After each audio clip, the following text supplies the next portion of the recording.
Um, hmm.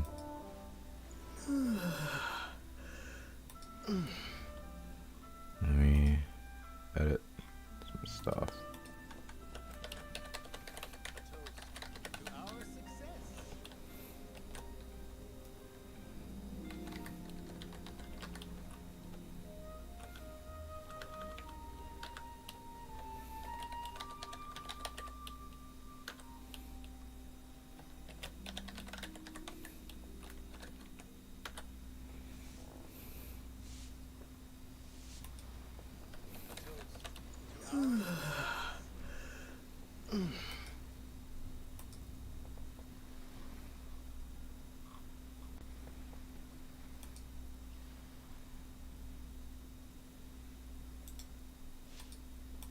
I need to add some stuff first before I do anything yet.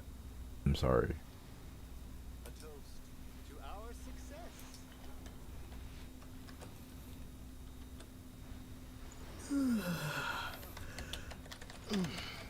I need to add some stuff first.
Alright. I set up everything. I think it's time to actually do Act 4.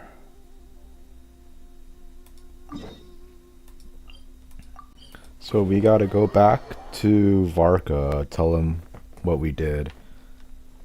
Well, I think last time, from what I rewatched, it was just... We got the iridescent moon and gave it to the knave. Why is my sprinting, like, not working? So yeah, we got the iridescent moon, gave it to Arlecchino, and now we just have to report back to Varka and do whatever. Oh, do you think the others are making good progress? Hope it's all going smoothly. Oh, hey look! They made it back as well! Flintz! Lama! How did it all go? All is well, thank you. Nefer and Yehoda had to stay at the curatorium to wrap things up, so they won't be joining us for now. I ran into Miss Anefa and Miss Aino on the way back. Their work is still in progress, so I suspect they won't be back for a while either. You seem rather cheerful today, Mr. Flintz. I certainly am. I achieved what I set out to do and came away with more than I bargained for. More than you bargained for? Fighting alone can get quite tedious, but I had the good fortune to run into a pair of brave young warriors. We meet again. How have you been? Damn, Albedo? No! What are you doing here? It's been too long. I'm guessing you're here to see Varka? That would be a natural assumption to make. It's also the correct one. These two courageously lent me a hand while I was fighting the wild hunt. When they told me they were Sir Varka's colleagues, it all made sense. Is that Durin? Given how people of outstanding talent tend to cross paths, it's no wonder you're already acquainted. So, who's your travel buddy, Albedo? Why don't you come and introduce yourself?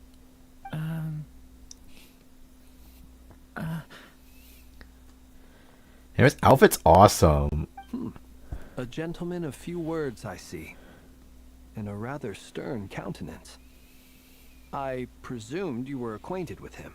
Is that not the case? Well, look, he has like a heart on his thing. He has a heart on his chest. Is that supposed to like like reference like how we only saw his heart back in Dragonspine? If so, that's a cool detail. Wait, those horns. You must be. It's nice to meet you. Again. We've technically met before. Wait a sec. You're Minnie Durin. That's right. It's me. I'm glad to see you again. Why did he have to give him like a different voice? So like he has a different voice as like a dragon, and now he has like he's like pre-puberty, and now he has to like sound like this. I'm not like dissing the voice actor. I'm just saying like I don't know why you would have to like give him a different voice when you'd had like when you had his normal voice as like actual Mini Durin. But I guess that's like it'd probably be really weird if he just spoke like this the entire time. And he looked like that. He looks so emo. By the way, he says it's okay if you drop the mini. Yeah, I'm not as mini as I used to be. He sounds like Xiao, but like if you gave him the male voice actor. Interesting, isn't it? The first step towards blending into human society appears to be reflecting on whether one's name really reflects who they are. Wow, you look so different. In a good way, of course. It's great to see you looking so healthy. When the hell did he get a vision? Thank you, Paimon. And although you're as mini as ever, I understand that diminutives don't always convey endearment. I'll be sure to simply call you Paimon as a sign of my great respect for you. Wow, you're such a smooth talker now. Paimon could get used to this. From now on, you may refer to her as your esteemed guide, Paimon. I don't know if it's okay to say this, but his voice reminds me so much of Tainari. When the first voice actor, we don't talk about his first voice actor, but he sounds like it though. Am I wrong? He sounds so much like Tainari's first voice actor, like when he spoke, not like the Tainari now, like the recasting, but like the original voice actor for Tainari. He sounds so alike with that. Isn't that kind of like it? That feels kind of weird for me to like reference, but okay, well, let's move on. I actually think a diminutive is warranted here. Little Paimon is pretty tiny after all. Personally, I think our little Paimon is the perfect size. When people call her Little Paimon, it's just because she's so adorable that they can't help themselves. If that's not a sign of endearment, what is? You're absolutely right, Miss Lauma. My brother still has a long road ahead of him when it comes to understanding human relationships. Anyway, speaking of long journeys, didn't Columbina, leave with you? How come she isn't back yet? She's been catching up with old friends. Wouldn't be surprised if she stopped for a cup of tea or 10 on the way back. Uh-oh. People are talking about me. Hope it's nothing negative. Seems like she's in much better spirits after meeting her old colleagues. Judging from your expressions, I'm guessing it all went well? It's getting crowded here. I'll go grab some chairs. No need. This is a job for an alchemist. I'll whip some up momentarily. Thank you for your hospitality, ladies and gentlemen, but I was merely escorting my friends back. I'll be meeting Zendrone shortly, as we still have some things to discuss. It's been a pleasure, everyone. But this is where I'll say goodbye. We really appreciate your help. Thanks for standing by us. Oh, come on. Spare the formalities.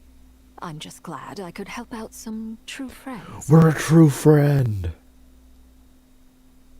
Even though she tried to kill me once. Well, bye for now, Harlequino.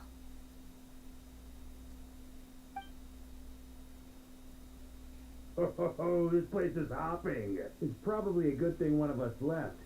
Otherwise, we might not fit all these people in. What do you mean? There's so much Are people. you saying There's we're so much about to space run in out of there. chairs? As a matter of fact, I am. Come on in and see for yourself. None of us even sit down. An elegy of faded moonlight. Okay, now we talk to Varga now.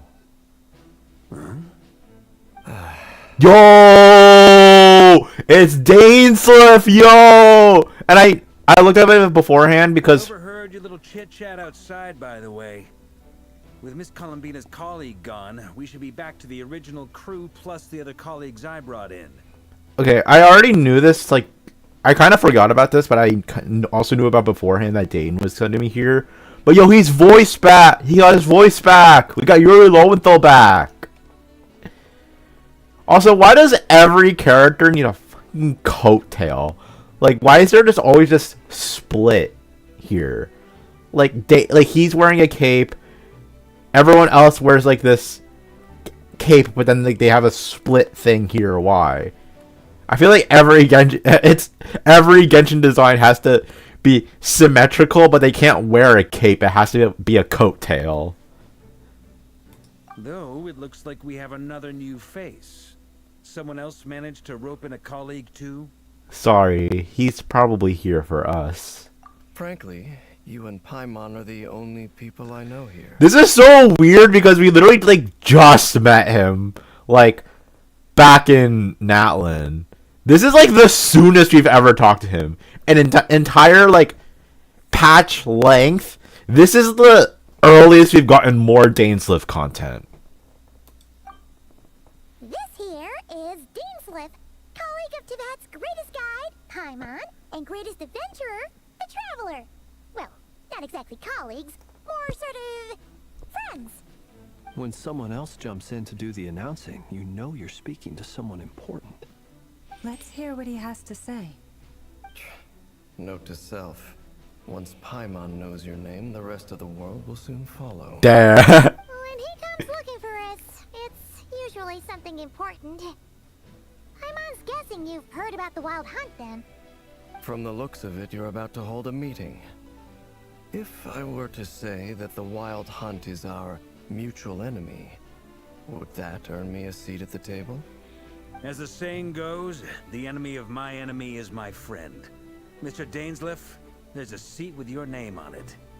Though, I can't promise the same for everyone else. Hey, Albedo, think you can rustle up a couple more chairs?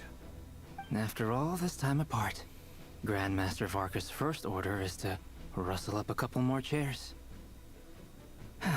I've missed this. Is he being sarcastic? Hey, he's your brother. Why are you asking us? I've still got a lot to learn about the nuances of human conversation. Trying to decipher Albedo's way of speaking has been like jumping in at the deep end. Why are there so many like gradient hues just like transitioning in his entire character design? Even his like eyelashes kind of like do that, or is that like his skin? There's like so much like gradients of like, okay, we blend purple to pink to red, and then blend that to orange and yellow. Oh, good point. Paimon gets you now. Don't sweat it. There are people who go their whole lives without getting the hang of it. You're ahead of the game already. Look at you, Paimon. Expert in the art of encouragement. Why am I crying? I wonder what's taking Nefer so Why am I You crying? should go and check in with her. If anyone can hurry her along, it's you. I just got back from the curatorium. Besides, aren't you curious to see what's taking her so long? Miss Nefer doesn't strike me as the type to share secrets. And since gathering intel is her specialty, I'm guessing she'd prefer to keep her methods confidential. Under such circumstances, would it not be tactless for me to impose? Oh, but it's fine for me to impose. What can I say? You have an unrivaled ability to garner people's affection, Miss Moonchanter. Besides, you have far more in common with her than I do. All right then. Wow, she just got here and just gets told to walk back. Impressive. She barely fought back at all. I admire your powers of persuasion, my friend.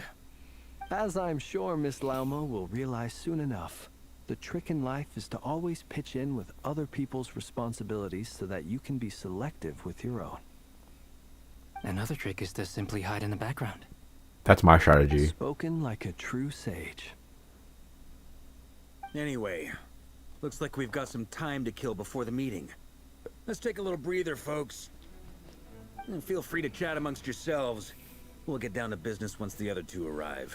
So Nefer and Lauma. As the other two, right? Like, do I talk to everyone? I have to talk to everyone? Okay, we'll talk to Dane last. We'll just go back at base. Everyone's discussing new next. An unexpected figure enters the conversation. The damsel led in Albedo. You're both awfully quiet. Why don't I start us off with an icebreaker? Much obliged. Have either of you ever had your portrait painted? If not, I'd be glad to help. That sounds like a lovely idea. You know how to paint, then? I dabble occasionally. He's an excellent painter. Tables, chairs, people, dragons, you name it. He'll paint it for you. I'm flattered. If I ever get the chance, I'd like to give it a try myself. I'll bear that in mind. Anyway, how about you, Durin? What sort of portrait would you prefer? Oh, I'd be fine with anything. Whatever style feels best to you. Very well. Then I'll play it by ear. You can replicate any style I want? I can try. If you show me a sample, I'll do my best to match it. Thank you. In that case, I'll dig up some reference material for you. Sorry, I was just looking at, like, their designs. Like, Columbiana's hair is just, like, angled weirdly.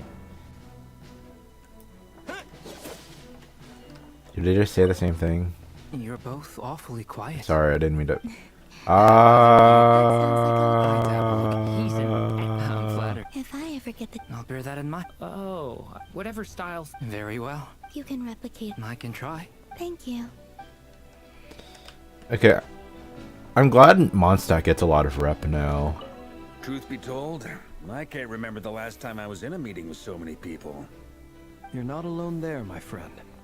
The Lightkeepers also struggle to bring everyone together for a serious discussion. What happened to all the knights? I don't doubt that. I've only ever met two Ratniki, one being you, and the other being that young guy, Itlua. Itlua is a good apple. I'll give him that. He's kind, honest, and regularly delivers supplies to my lighthouse. A true Ratnik to the core. In that sense, he puts me to shame. So you're what? A fake Ratnik? That's what it sounds like you're saying. But I get the feeling that's not quite what you meant. Come on, why the awkward silence? Sorry. I'm not even gonna bother trying to hide it.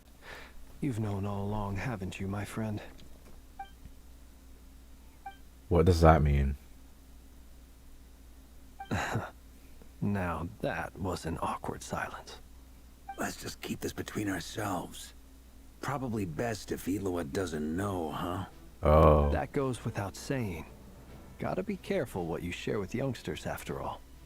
Anyone else in the know? Let me guess. The Traveler and Paimon? It's dangerous being too sharp for one's own good, you know. Then, in the name of the Animo Archon Barbados himself, I swear, your secret's safe with me. What's secret? When we went for drinks, you said that you and Barbados were practically best buds. In the light of that claim, do you really expect me to take your oath seriously? Of course. Just as long as you don't go spreading around the fact that I'm close with Barbados, all right? Fair enough, then. Nothing like a bit of mutual leverage to seal the bonds of friendship. What's with Genshin's designs and trying to make everyone's back symmetrical? Except for Varka. Well, I mean, Varka is like Well, he has like an accessory which makes it different, but like everything has to be like symmetrical. Hey, Dainsliff. Is there something you'd like to say to me? Oh, now we got an actual cutscene. For starters, why'd you just show up here without even giving us a heads up? Let's have a Nalin. If you think back to our previous interactions, you may recall that that's hardly out of character for me. You do have a point there. Sorted out your accommodation yet? Oh yeah, you'll need to find somewhere to stay the night too, right? Want to tag along with us? You never know. We might get a group discount. Sure, let's do that. Yo! Paimon will handle it. And in return, we can get Dainsliff to be our very own personal bodyguard. Paimon, you're thinking out loud again. If that's what you had in mind, you should have said so sooner. I'd be happy to help. Why is he so like Okay then. Paimon's considerate? not kidding, but good to know. Anyway, since we're all here together, we might as well watch each other's backs. That's just what friends do, right? Indeed. Thank you. Okay, we talked to everyone. Not long after.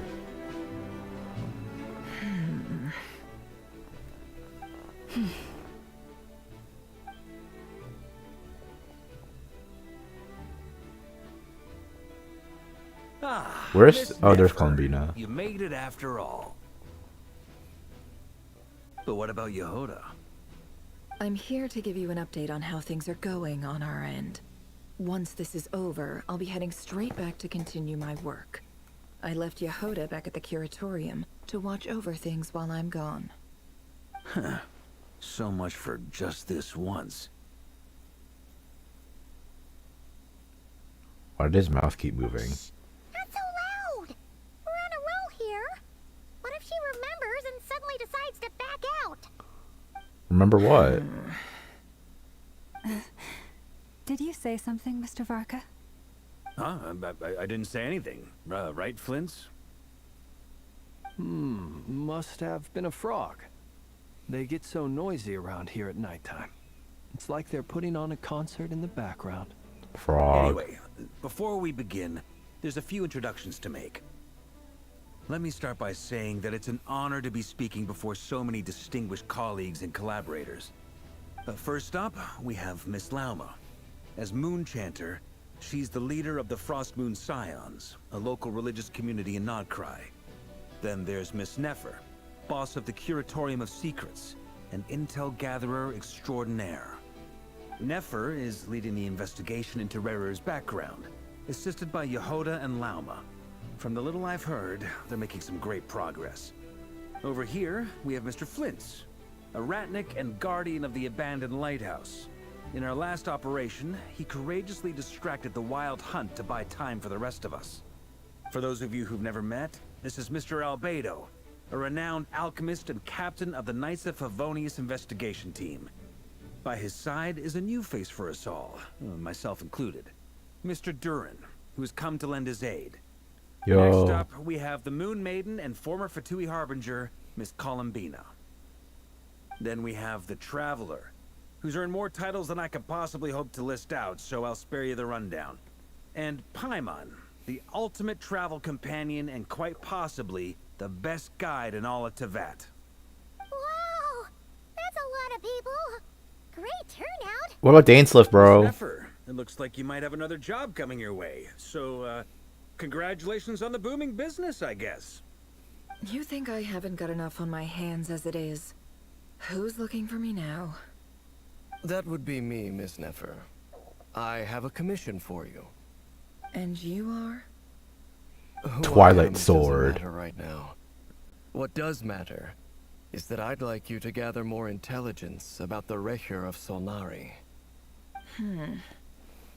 Well, it's not as if we never take on anonymous commissions. But in your case, I'll have to decline. I'm gonna take a wild guess and say your job's probably more hassle than it's worth. Something about you seems like bad news. Why is he like looking It's around? my eyes, isn't it?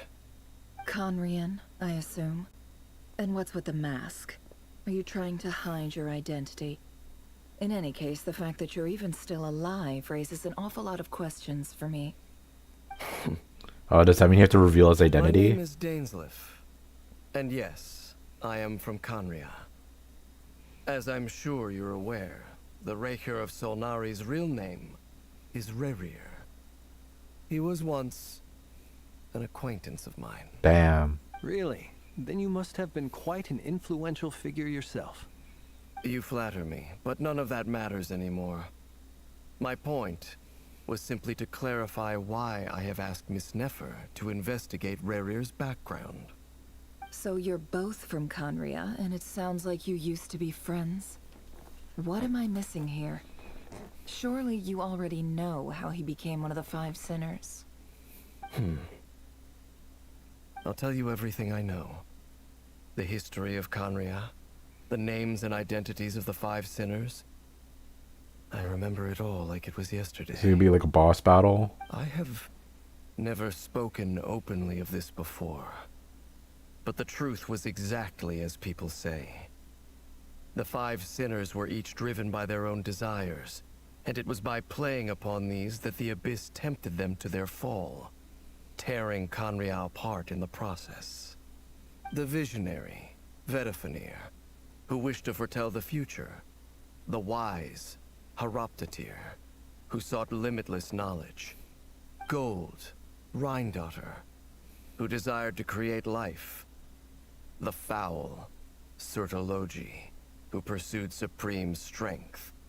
And last, but not least, Raker of Solnari, Rerir, Ravager of the Moon. What's his motive? Of the five, Rerir is the only one who remains a mystery to me.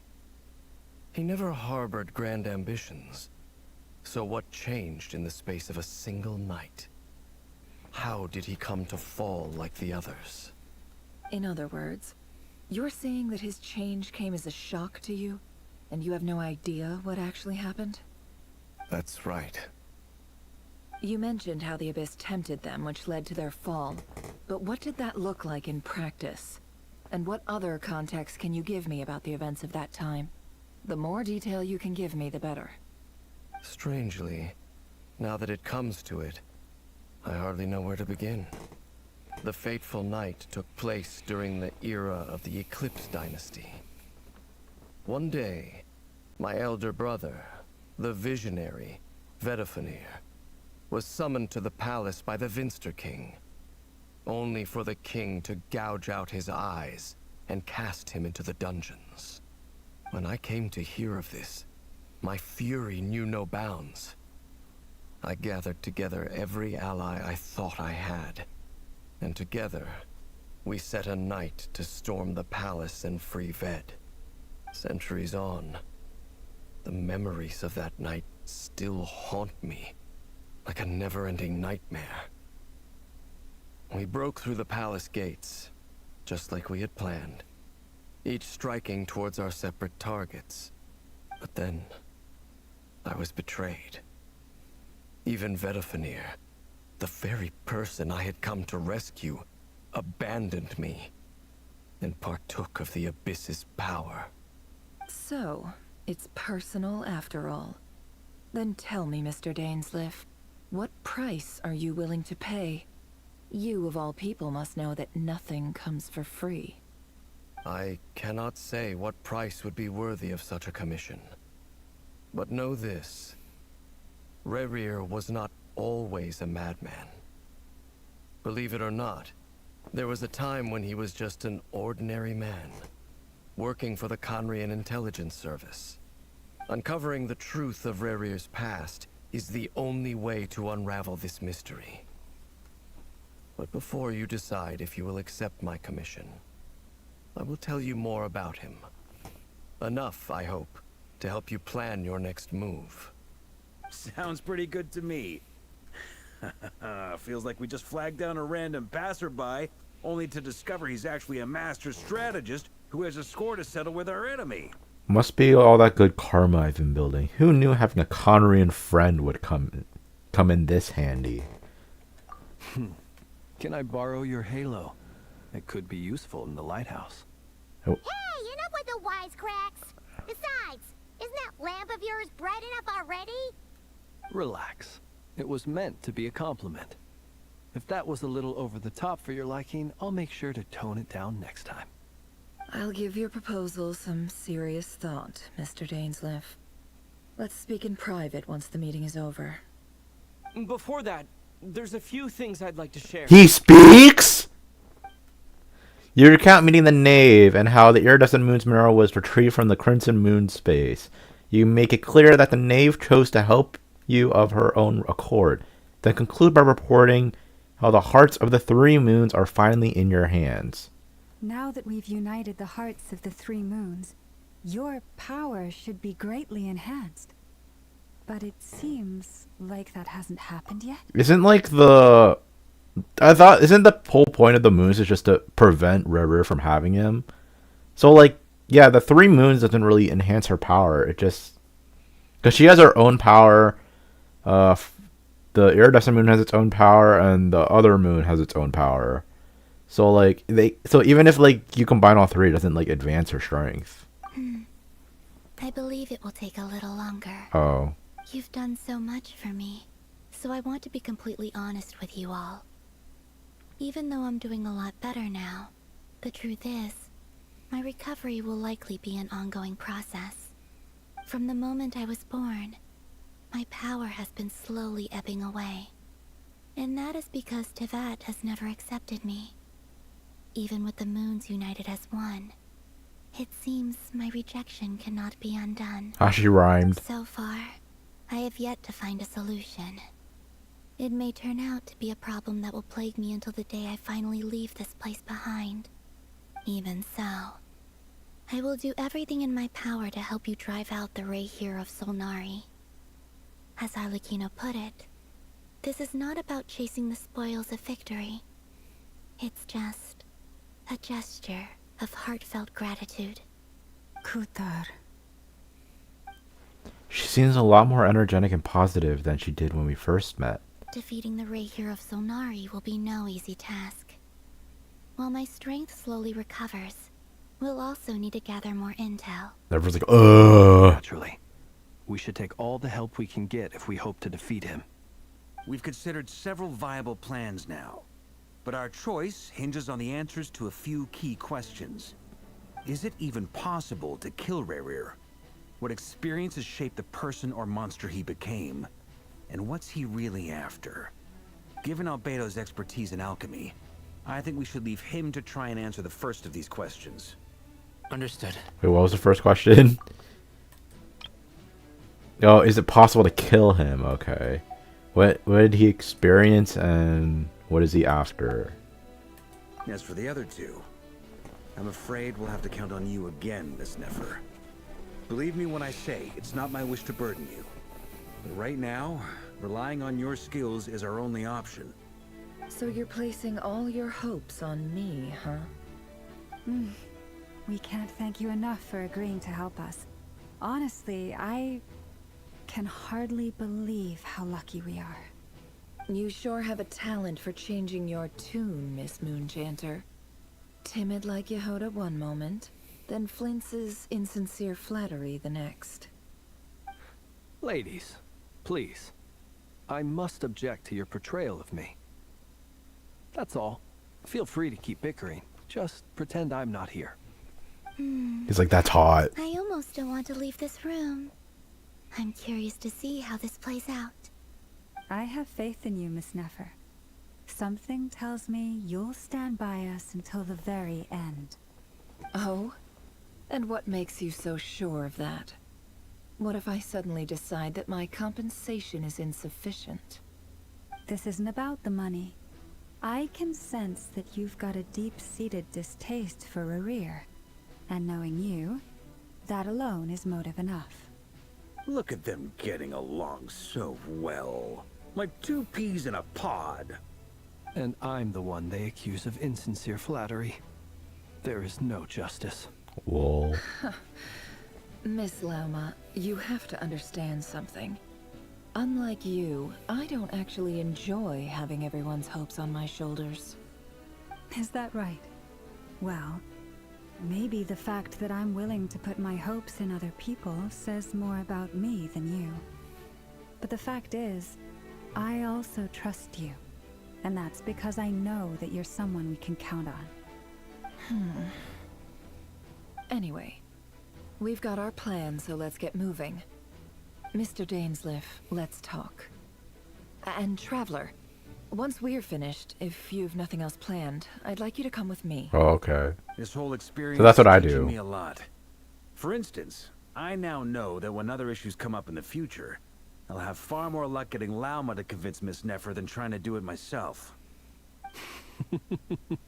Hate to say it, friend, but that's one of the funniest things I've heard in a while. Why? You think I've got it wrong? Quite the opposite. But what makes it so hilarious is how long it's taken you to realize. Why does he look so tired? Nefer and Dainsleif converse intently for quite some time. From the gravity of their expressions, you can tell how heavily the next stage of the plan weighs upon them both. After a short chat, Albedo and Dern head off with Varka on what they describe as a sample-finding mission. Llama steps out for a while, then comes back loaded up with emergency medicine. She tells you that while people rarely expect to get hurt, it's her duty to be ready when they do. You and Paimon wait patiently for Nefer, content to see how well everyone is working together. Once Nefer is finished, you follow her and Llama back to the curatorium.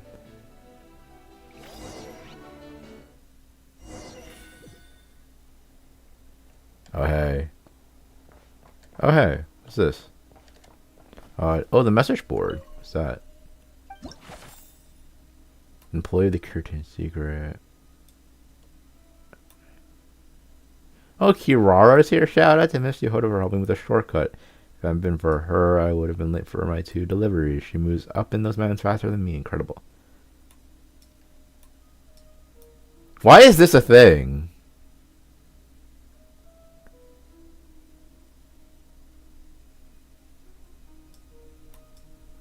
Okay.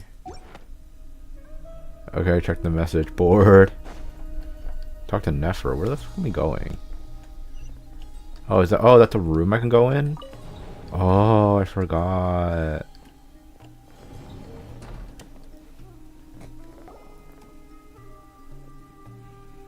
Thank you for waiting. It's okay. We actually used the time to help Dainsleif get a room at the hotel. Oh, he got his own room? Very considerate of you. I thought we were sharing. I trust you share my curiosity about Rarier's past, and you seem fairly familiar with Mr. Dainsleif already. That's right. We've known each other for quite some time now. We spoke at some length after the meeting. He was the one who suggested I should invite you to join this operation. He feels confident that these secrets will be safe with you. Dane has a lot of faith in us, that's for sure. Thanks for your trust too, Nefer. Likewise. I appreciate that you got right on board without interrogating me about why I invited you. It shows that you trust me to explain everything in due course. That's because we know what you're capable of. We appreciate you too, Nefer. You might have been forced to help in the beginning, but this time, it was your choice. That's one way to put it. Another is this, that once a decision's been made, it's set in stone. After that, my only goal is to see it through. Alright, so here's how it is. I'm going to access Rarier's thoughts again using my confidential method. Now, I'm sure you've seen things like this before on your travels, so you're surely well aware of how dangerous it can be. The reason I've gathered you all here is to ensure my safety during the proceedings. I plan for us to enter the fragment of his consciousness together, and once inside, I will focus on searching for information. So I do fighting? Think of this as a diving expedition into someone's brain. If I'm the diver, you are my safety equipment, tasked with keeping me alive while I'm under the surface. Okay. Once the ceremony begins, we will all be spying on privileged information. But in the interests of safety, you must remain absolutely silent at all times. We will discuss our observations after the ceremony has concluded. Lastly, any individuals of a weaker constitution are advised not to partake in the ceremony. In any case, Paimon has her own job to do, which requires staying in the room, but not joining the ceremony. Damn. Nefer conspicuously left out the details of her confidential method. I guess her brain diving techniques are a trade secret. Well, good luck, everyone. Sounds like all Paimon can do is cross her fingers and root for you guys. There's a little more to it than that. I was being serious when I said you have a job to do. While the rest of us are inside Rarir's mind, it's imperative that we have a team member on the outside. In the event that something goes wrong, you will be our first responder. I don't anticipate any issues, but the extra level of safety will be greatly appreciated. Yo, Paimon still has stuff to do. This is a dangerous operation here, and you're our whole rescue team. That's pretty much the most important job in the crew. So, Paimon's like the lifeguard? Yeah, that makes sense. All right, got it. Good. Please, take a seat. We'll get started momentarily. I'm surprised they haven't let me move since talking to everyone else. So, did Mr. Dainsliff tell you anything else? He told me that he believes Rarir kept some big secrets in his Oh, life. never mind. He's not sure that they were the cause of his eventual downfall, but he's asked me to uncover what those secrets were all the same. But surely you're not planning to go through with this, no matter the cost. If you think that, you'd be overestimating me. I'm a businesswoman, not a mercenary. But I do have my own professional reasons for taking this job. You think I'd turn down the opportunity to get a first-hand glimpse into khaenri'ah history? No chance. Well, as long as you don't let morbid curiosity get in the way of safety concerns, we're good. We'll do whatever we can to help you. You're such a killjoy. What? She's got incense candles. Almost feels like a summoning ritual. Seems like Nefer still has no intention of sharing her trade secrets, but now's not exactly the moment to pry. I see there's a chess set. That's a chess set on the table. Could that have something to do with her intel gathering methods? All right, I'm good to go. That's a chess set? All set over here too. I'm ready as well. Promise, Paimon, you'll be extra careful. Pinky promise. All right. Let your whole body relax. We're about to begin. Close your eyes.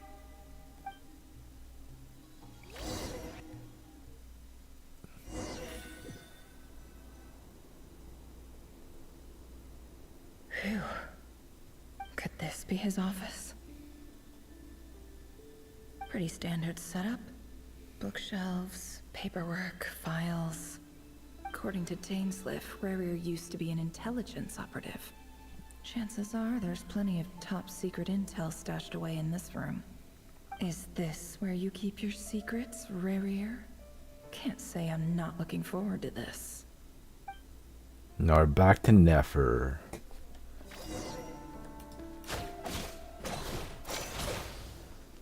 Oh, now I actually can, like, use combat now?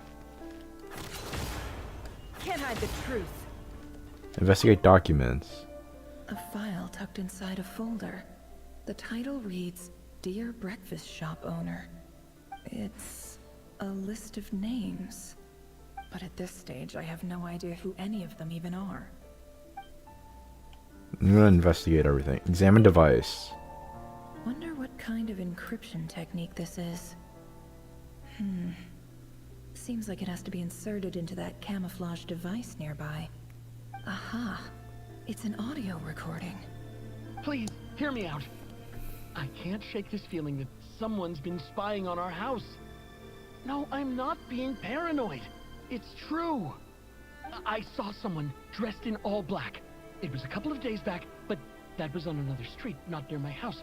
I swear, I know what I saw! There's a note in the margin.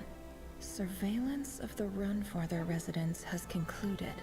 We apprehended the target and filed the mission report last night. Could the voice in the recording belong to one of Rarir's targets? Okay, then there's also this third one. Oh, I can jump now. I forgot. Examine bookshelf. Bookshelves full of documents. Looks like these are all files, packed with the personal details of individual khaenri'ahs. The Crimson Moon dynasty preceded the eclipse. Since Rerir worked as a secret agent during the latter, it stands to reason that he was tasked with purging remnants of the old dynasty. Yep. Lines up exactly with what Dainsleif told me. Okay, that's everything. I think. Examine mirror. Is there? No, that's nothing. That's all. I'm pretty sure this. Oh wait, no. Examine box. A box containing a ring inlaid with a precious gem. Must be for his girlfriend. Okay, now we'll inspect the mirror. Wait, we gotta sit.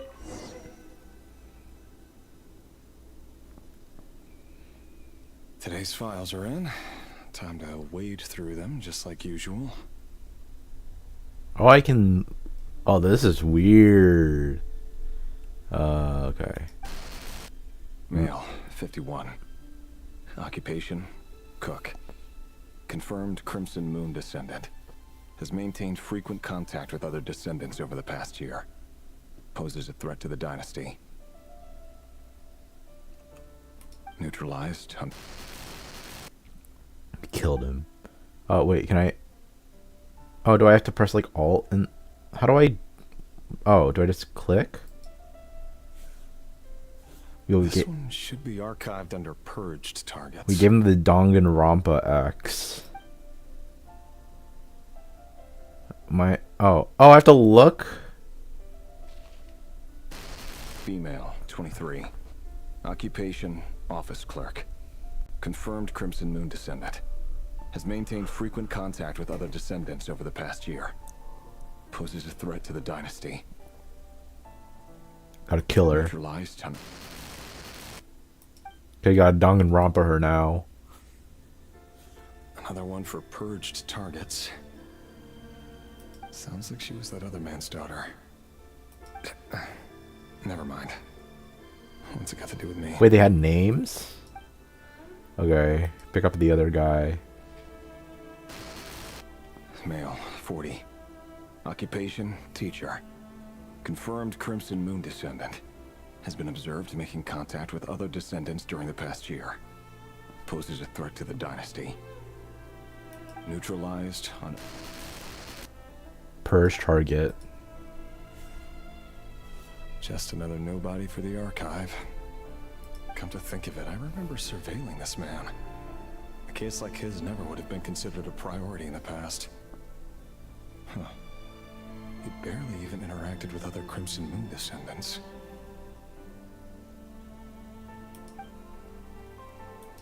You're gonna go through everyone? Female, 16. She does not look 16. Occupation, none. Orphan and confirmed Crimson Moon descendant. Has been observed making contact with other descendants during the past year. Poses a threat to the dynasty. She looks like a child. I mean, she is, but like, not like 16-year-old. Neutralized on... Kill her. Gotta Danganronpa her. Filed. Cool. I have no recollection of this girl. None whatsoever. She doesn't seem to be anyone important, but then again, how many of them really are? Why do I have to go through every one of them individually? Oh my god, how many... Do I have to go through every single person? Female, 13. She looks older than the other person! None. Orphan and confirmed Crimson Moon descendant. Has been observed making contact with other descendants during the past year. Poses a threat to the dynasty. Neutralized on... Okay, Danganronpa her. Filed. You gotta pick up the other guy, and then we have to... Male, 11. He's 11?! Occupation, none. Orphan and confirmed Crimson Moon descendant. Has not been observed making any contact with other descendants during the past year. Poses a threat to the dynasty. neutralized and... Bro, he's 11. That guy has to be younger than him. There's no way I'm gonna believe this guy, this picture, is an 11-year-old kid. That guy looks like he's 11, not this guy.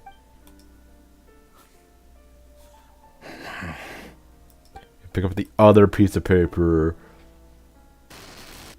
Male. 6. Good. Occupation, none. Orphan and confirmed Crimson Moon descendant. Poses a threat to the dynasty. Good, he's younger. He does not look old as fuck. Yeah, you gotta pick up a... Funny, isn't it? Your job is becoming both harder and easier at the same time, depending on how you look at it. Sooner or later, the Crimson Moon descendants will be completely wiped out. But as their numbers dwindle, they become harder and harder to track down. That's not how it is.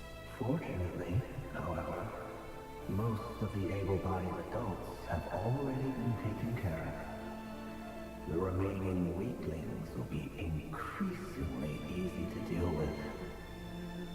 No! No. My job is to ensure the survival of the Eclipse Dynasty. And the only way to do that is by eliminating any and all potential threats. It's a perfectly legitimate line of work. Every single one of my colleagues can attest to my fairness. And if my friends were aware of the facts, I know they'd back me up too. Assuming, of course, that they were aware of all the facts.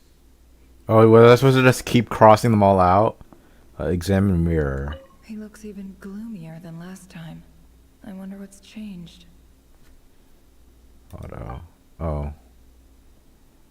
Okay. Look for vertiferner. Look for vertiferner. Look for vertiferner. Okay, it's 4 p.m. Which means I gotta... Where am I going? How do I get there? Do I just... Is there a door? Oh, okay. I want to play P5X because it's 4 o'clock now.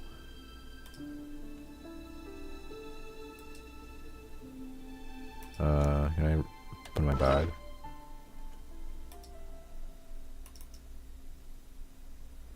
I'm also gonna get a snack after I log in and just let you do the auto thing.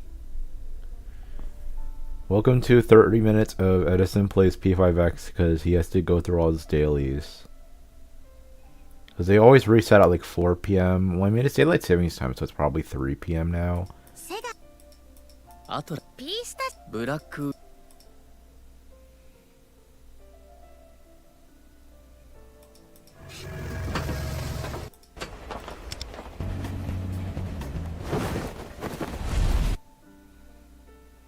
Hold on, let me get in the game first.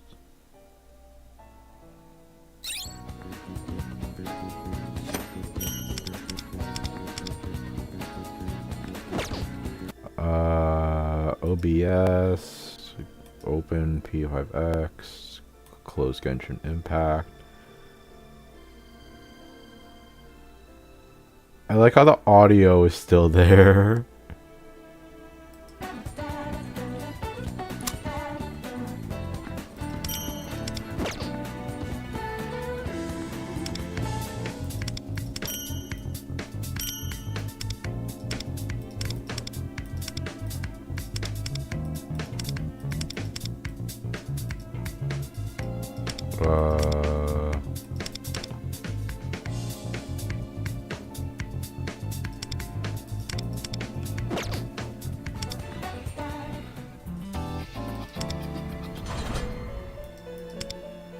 I like all this music is gonna be really annoying for everyone. I'm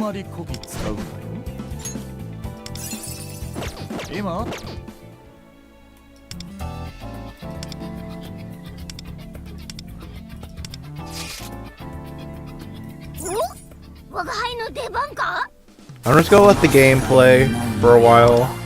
楽しいさ。はい、始まり。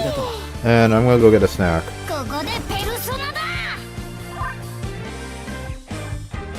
これでどうだ。ペルソナティオ。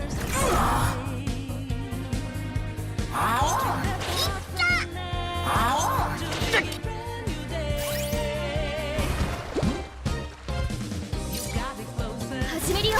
ありがとう。レベルテス。行くぜエルトロ。これでどうだ。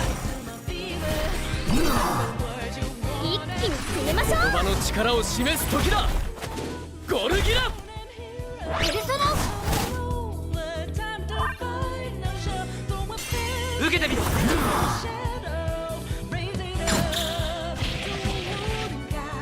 少し痛いかも。ペルソナティオ。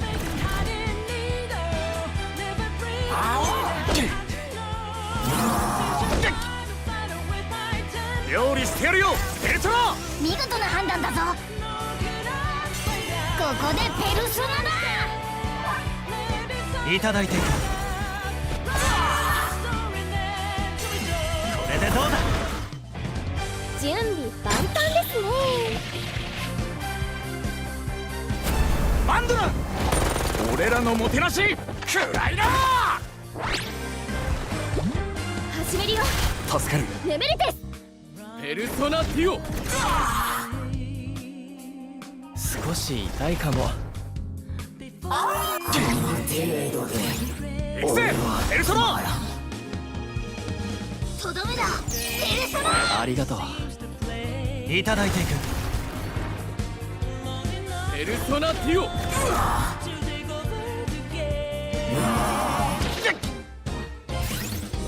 料理してやるよペルトラ。見事な判断だぞ。お楽しみはこれからです。ここでペルソナだ。我らの恐ろしさを味わえ。おいでレベルテス。いただいていく。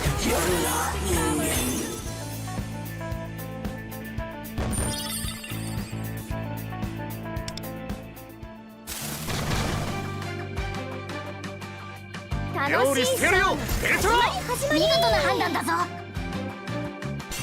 ここでペルソナだ。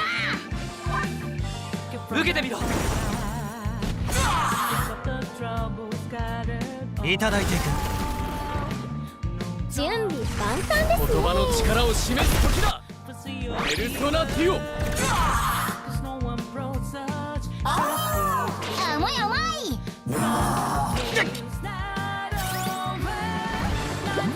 始めるよ。ありがとう。レベルテス。行くぜペルトラ。受けてみろ。ペルソナ。助かる。受けてみろ。少し痛いかも。ペルソナティオ。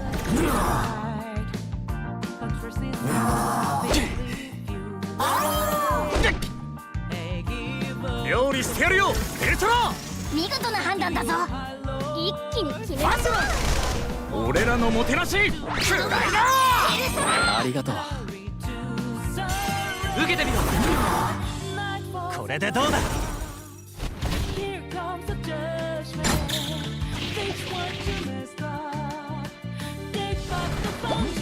始めるよ。見事な判断だぞ。ペルソナティオ。少し痛いかも。この程度で俺はどうかな。行くぜペルトラ。ここでペルソナだ。我らの恐ろしさを味わえ。準備万端ですね。全てを奪い返す。これでどうだ。ペルソナティオ。甘い甘い。料理してやるよペルトラ。見事な判断だぞ。とどめだペルソナ。助かる。いただいていく。おいでレベルテス。ペルソナティオ。少しし痛いかも。お楽しみはこれからです。言葉の力を示す時だ。ゴルギラクセエルトロ。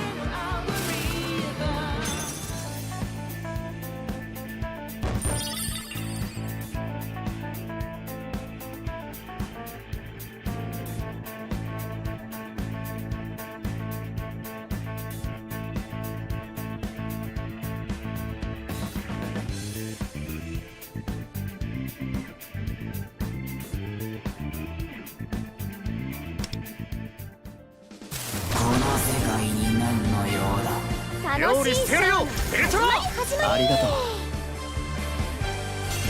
ここでペルソナだ。これでどうだ。さすがだ。いただいていくよ。ペルソナティオ。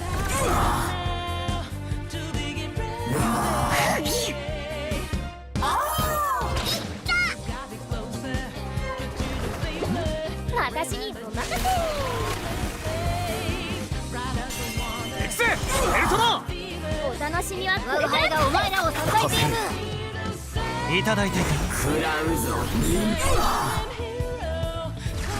言葉の力を示す時だ。ゴルギラ。いただいていく。少し痛いかも。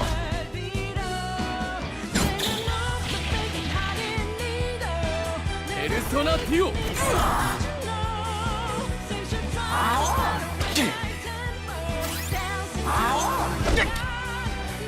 料理してやるよエルトロ。ありがとう。ここでペルソナだ。受けてみろ。これでどうだ。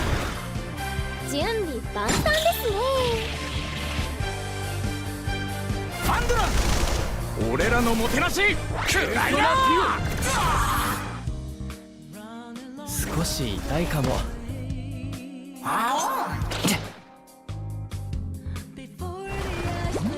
始めるよ。ありがとう。ネメレテス。エクセエルトロ。ペルソナ。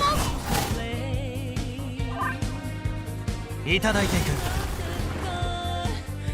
ペルソナティオ。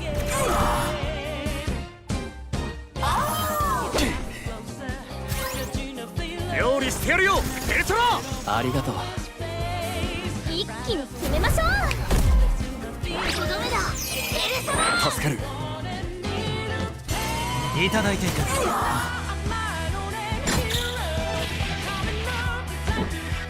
う捨てない。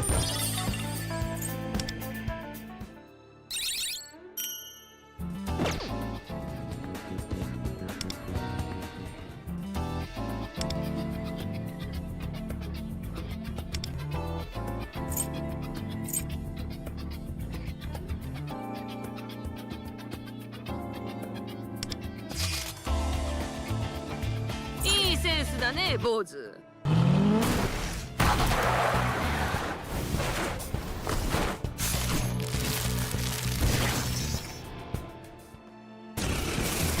の世界に何の用だ。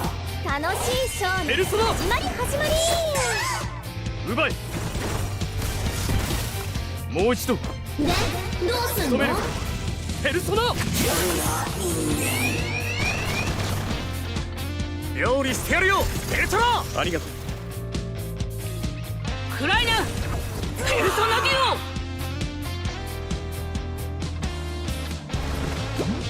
始めるよ。ありがとう。ネメレテ受けてみろ。いただいていく。行くぞ。一気に攻めましょう。定義がなってないね。やろう。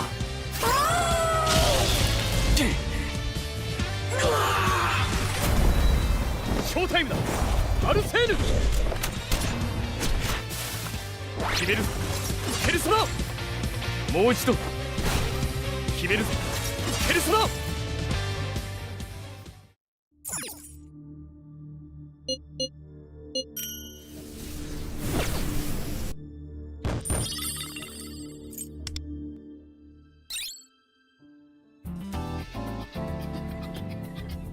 Alright. Pretty sure... I don't know if the audio is still really weird with like this. Oh, well, the Genshin's still playing in the background, that's nice to know, but now we're playing P5X, also I can't see where my fucking cursor is. Okay. As much as I want to spend time with Tomiyama, she doesn't... 親の愛は無条件だって話。今のうちに青春を謳歌しておきなさいよ。 She only gives me clothes, which I don't really need. Yeah, so I need to work on my kindness. Let's go see a movie.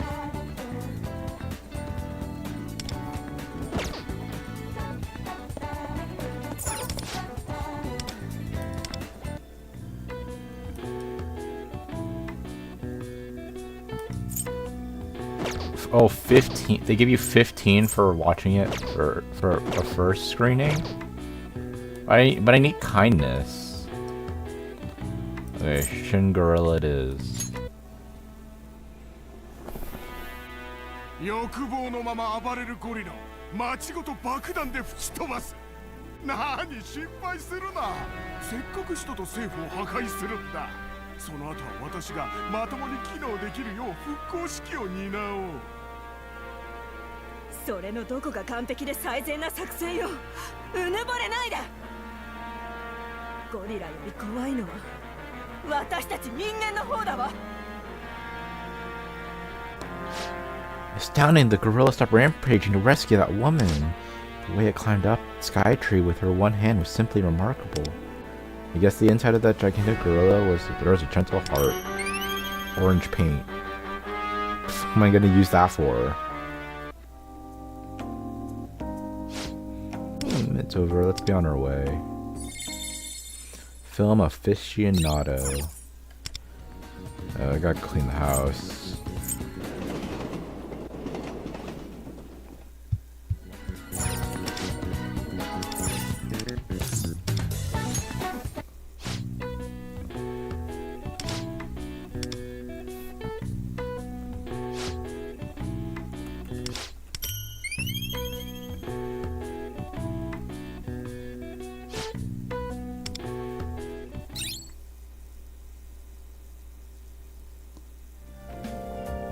Evening. What to do? Oh, big rewards and form bonds. I have to go to the jazz club. It gives me so much kindness. I have to go to the jazz club.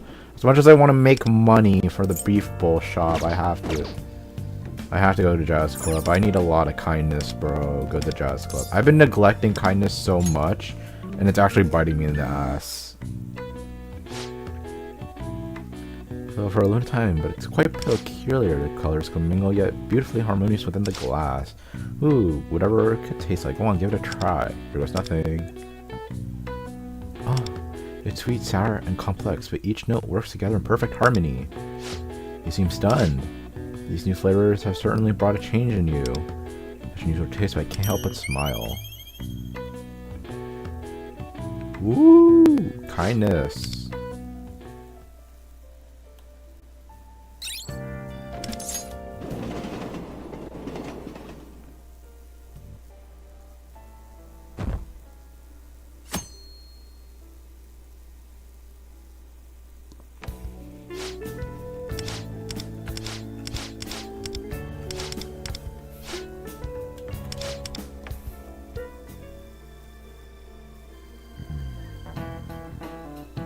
Don't make me answer a question.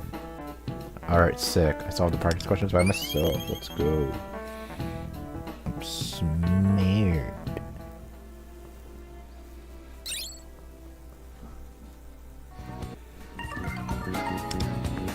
I meant to press Z, not X.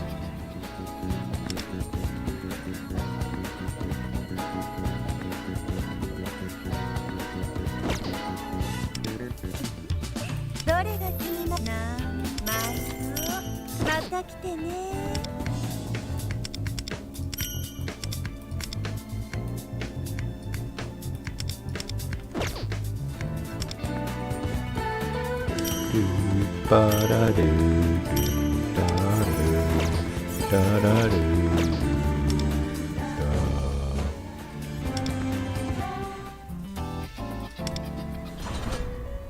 already caught you with that.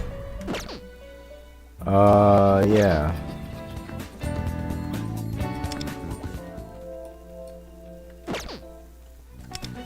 Alright, I'm gonna log out. We gotta play Genshin. Hold on, let me get my UI better. Probably shouldn't have logged out.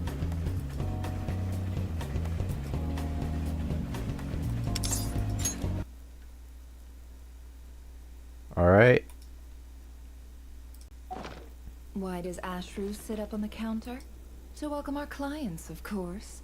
A kitty's gotta earn his kibble somehow. Okay. I think it's working now. Okay, we're back. We're gonna do whatever now. Look for Vertiferner. Mr. Vedifalnir, it's been quite some time since we last met. Rerir, I trust you're here because you have something important to discuss. Forgive me. I wasn't tuning out, it's just, I noticed you didn't even phrase that as a question. As if you knew I was coming. Tell me, does someone in your position ever feel the need to ask questions at all? It is indeed within my power to foresee certain things. Things like your arrival. I was just thinking. It won't be long before I'll be inviting both you and Dane to my wedding. That isn't a lie, but nor is it a fact as such. It's a wish, isn't it? No fooling a prophet, is there? Ever since that day we met for drinks, I knew it was only a matter of time before you came looking for me. Does it feel good? Knowing how the future will unfold. I'm afraid the notions of good and bad fail to capture the complexity of what such a power entails. Once you've seen what will come to pass, it can be all too easy to succumb to fear and melancholy. Unless, of course, you learn to abandon these feelings.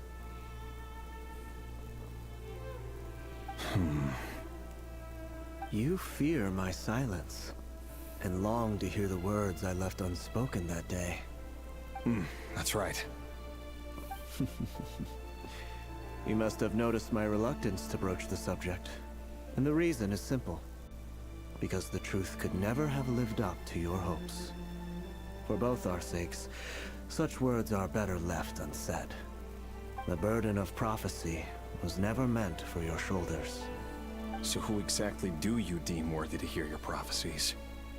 None but our exalted king? Or rather, our king as he once was. You're closer to his majesty than I am. You must know better than anyone how much he's changed. You say that as though it is to my benefit. Yet precisely because of that, I dare not speak rashly. A king can turn out to be the most virtuous of rulers, or a tyrant more terrible than the most vicious of dragons. You are so wise and far-sighted, yet still you would have me live in fear of the unknown? You make a fair point. Especially given my silence alone was all it took to send you spiraling downwards. Very well then.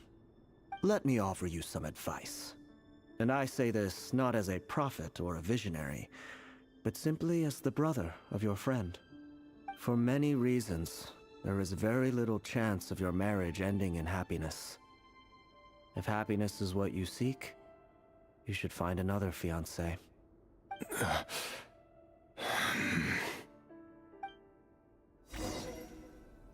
Damn, bro.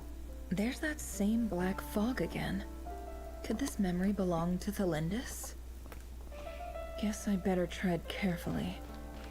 Damn, he really said don't marry her. Wait. Hear me out. This time we finally got a clear look at his face and learned his true identity.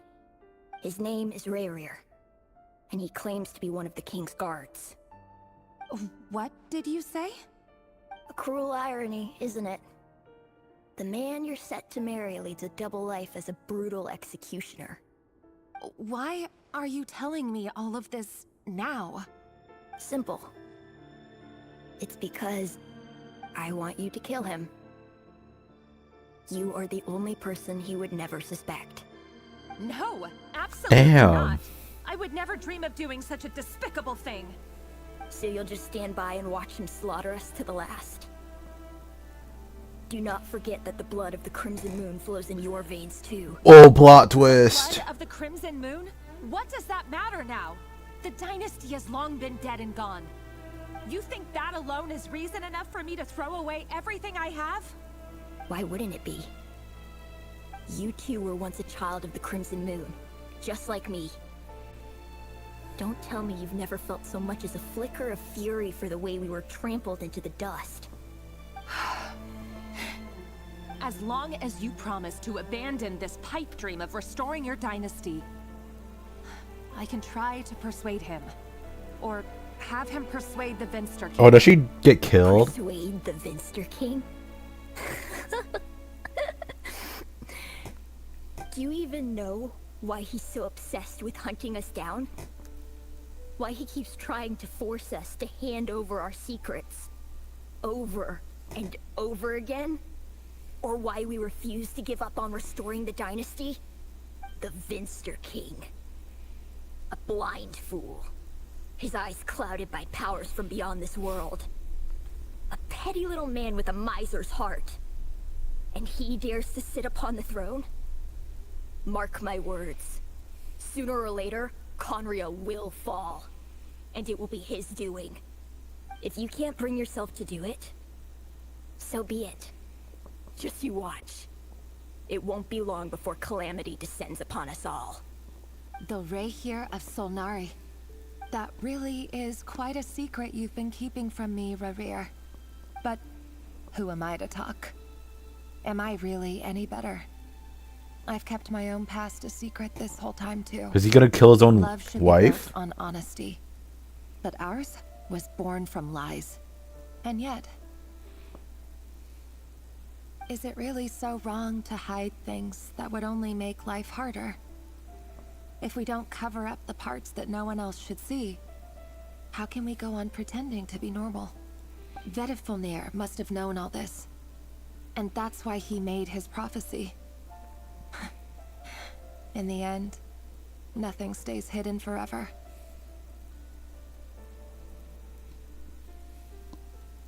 But I won't just sit by and watch this disaster unfold. I'll do everything in my power to protect what I cannot afford to lose, no matter who I have to face.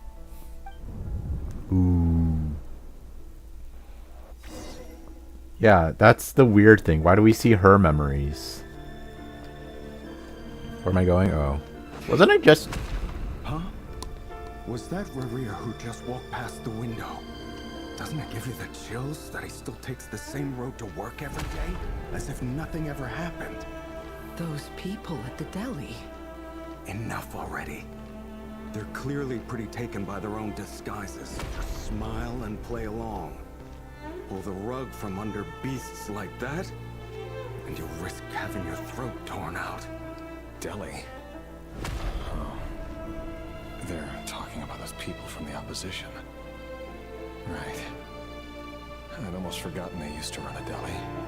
People of no consequence always vanish so easily. And no one even remembers them. Investigate the black mist and the space. Oh, they're just shunning him out. But surely you can see he's not the man he pretends to be. So many have died already. And they say that the king's madness grows with each passing day. We're not going to survive this, are we? But why does it have to be this way? Do we really deserve to die just because of the blood that runs through our veins? Felindis, are you even listening? Sorry, Freether. My mind was off wandering. I heard you, though. You're talking about what Rerir said. He's just following the king's orders. He's a secret agent, and it's his job to hunt down rebels and dissidents. By the time you first met him, he'd already taken lives. Maybe he was using you from the very beginning. No. Rerir has no idea I have anything to do with the Crimson Moon. My family are only distant relatives of the main lineage, and besides, my eyes are perfectly ordinary. Truth be told, apart from my teacher, pretty much no one knows I have any connection to any of it. It's been a long time since my family severed ties. But as Orlog said, who could possibly talk sense into that raving lunatic of a king? No one. I'll work something out. Trust me, I'm with you all. But for now, you need to keep yourselves hidden. Don't let anyone find you, anyone at all. Don't forget that Rerir is an Eclipse operative. You need to be extra careful when he's around. And when I am too. For now, don't come looking for me. And if anything happens to me, just act like we've never met. If even you can't escape this, what hope do the rest of us have? But after all this time together, surely he wouldn't lay a hand on you. I won't speak in his defense, nor can I give you a clear answer to that question. But I'll do everything I can to put an end to this. Here, hold on to this. If an opportunity to escape presents itself, take it. You'll be glad you took some spare change. You called that change? But what about you? I've got a job, and there's still money coming in. But you can't go anywhere right now. Please think about yourself for once.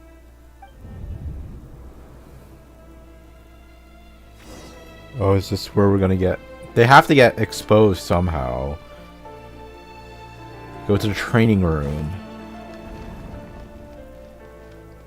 This is the room I literally was just in. Another day, another round of assassination training. Training ground is just beyond this hidden passageway. When you kill a person, doesn't it bother you when you end up covered in their blood?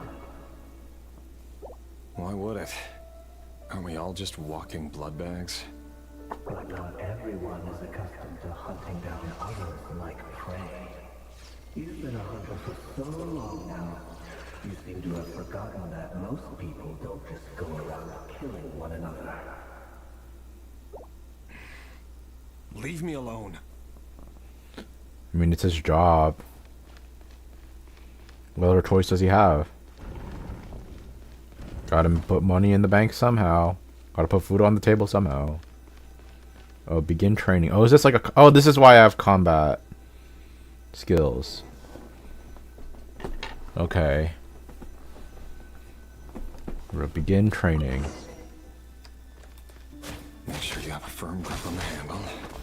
Then choose your angle well. Keep your movements light and brisk. And the prey won't sense a thing. I doubt that. I'll bet no one's ever died a quiet death at your hands. I work clean. No traces. Was I supposed to, like... No more lies. That doesn't make it open or board, though. The king just happens to be right now. What if someday he doesn't? That won't happen. Ever since you fell under the spell of that house, in the beginning, we only had to take out a handful of the but now... The ones I've dealt with have always been guilty. And I've carried out my work flawlessly.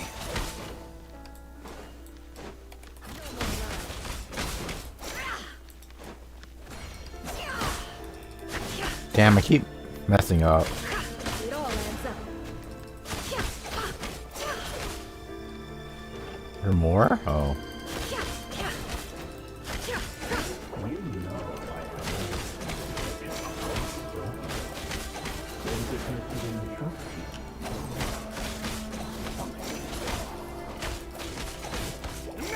I can't see myself. Oh.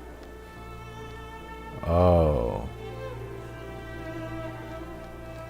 Dead children. Hold on, I gotta turn on a light. It's really dark in my room.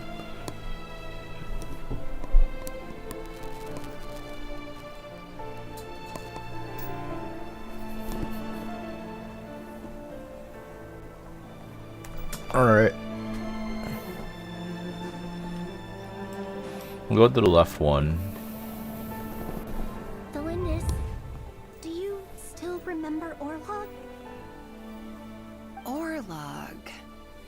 The boy who was pretending to sell flowers. You spoke for quite a while, didn't you? Yes, we did. What about him? He died. He was arrested 2 days ago. Chances are he's already dead. He... So this is your fault! Get it! After everything he's done, why do you still stand by him? Or does it mean nothing to you that people keep dying? No, that's not... Just hear me out. I need to go now, Delindis. They're looking for us. You take care too. Sorry, I was trying to mute myself. If you ever need a place to hide, come find us.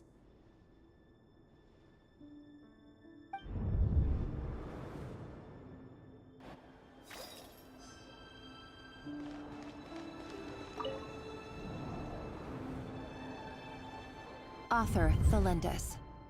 Over the course of this week, the research object was subjected to interference for a total of 47 hours for experimental purposes. The results are as follows. All subjects of observation that were sent inside have now...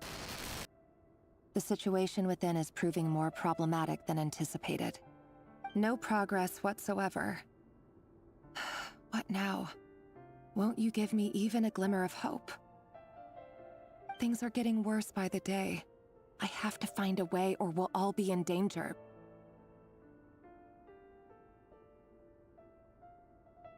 But I... If all this research comes to nothing, what then? Sooner or later, it'll be my neck on the line. But could he really bring himself to kill me? No. Surely he wouldn't have the heart.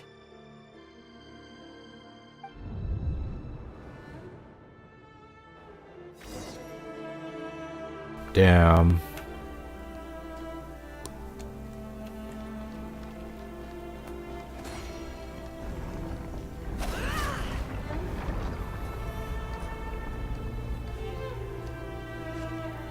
Can I move the camera around? Oh. Why won't you just let us go? We don't even know each other. All we want is to live ordinary, peaceful lives. You want to live?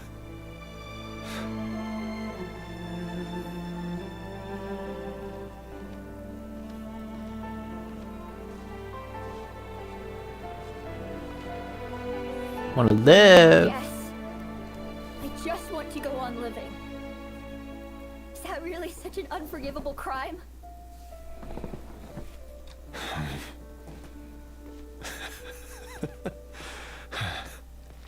You want to go on living. I want to keep living too. To keep living forever. That's why I have no choice but to continue on the path I'm on. If only some savior would suddenly swoop down and change the way the world is. Too bad that's not going to happen. I'm stopping because I want to hear what everyone says. Oh, I guess that's the last thing. I thought there would be a third thing.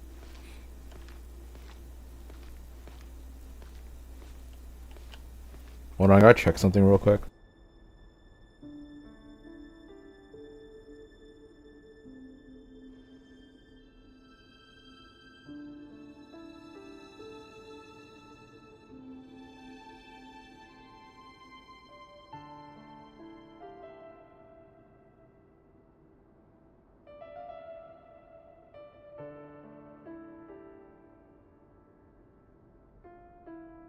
Alright, I'm back. I checked out my thing. Now I can go see what's happening. Imagine that. If there really were such a person, you and I wouldn't be standing here like this, would we? Be gone. The children. Go return to office. Today's files are in. Time to wade through them just like usual. No, I don't get tired of it. It's my job. And not only am I lucky to have it, I'm good at it too. And Philinda's just like, well, you're killing people. Wait. That's Philinda's. That's my wife. Philinda's?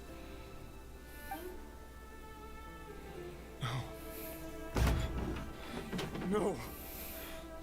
No! Why? But you bear no mark of the Crimson Moon. How could you possibly have anything to do with them? It cannot be. A diluted bloodline. Carefully concealed. I see it now. You've been living in the shadows just like me. What a fool I've been. Numbing myself with talk of justice. Even imagining my friends would back me up.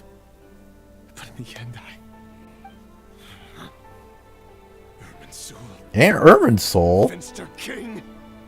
How far are you going to take this? From the direct bloodline to secondary offshoots?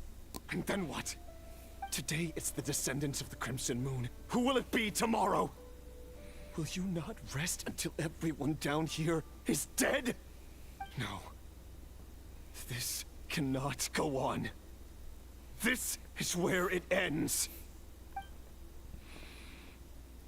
I will protect my wife. Oh, chess. Money. Turn to the corridor. Why'd I stop? I'm holding the W key. You're really letting me go? I am. As long as you can guarantee that no one will find you. Don't worry, I'll be extra careful. No one will know I was here. But what about you? Me? If you let me go, you won't be able to complete your mission, will you? Good point. In that case, maybe you should stay. In the murder city? I just want to see the outside world again. To Go on living? yes, I know you're a man of your word. So please, just let me go. If I let you leave, what will become of me? Just kidding. Go, now. But remember, don't let anyone know you were caught. We'll be seeing each other again very soon if you do.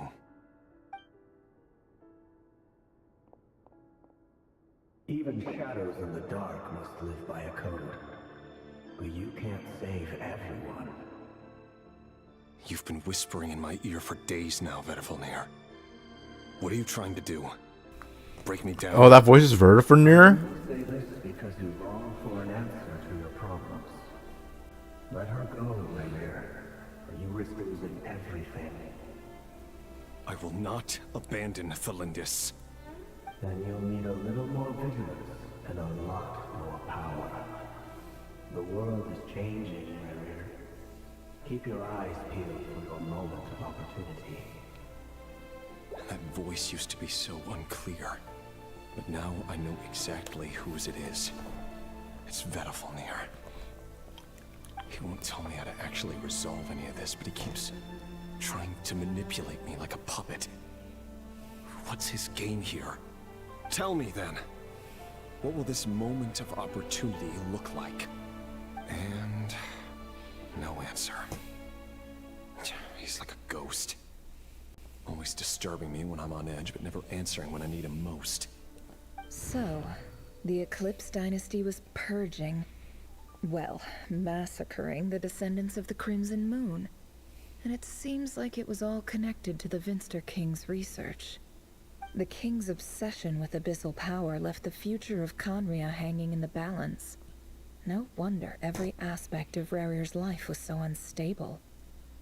And it looks like this Thelindis, Rarir's would-be fiancé, herself belonged to a sub-branch of the Crimson Moon Dynasty's descendants.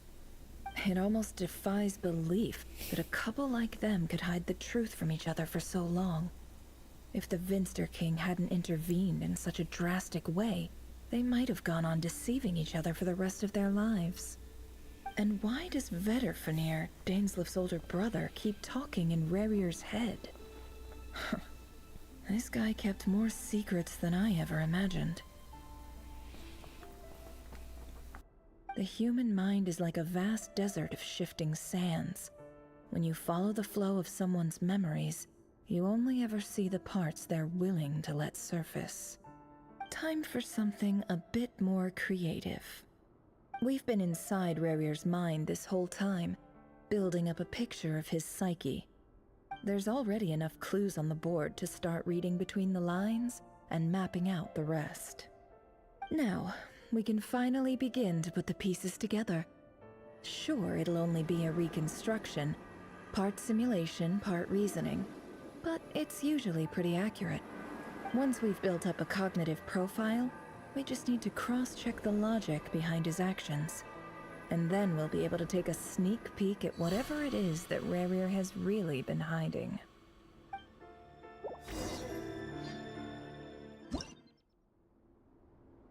Oh, we're done. Oh, nope. Puzzle.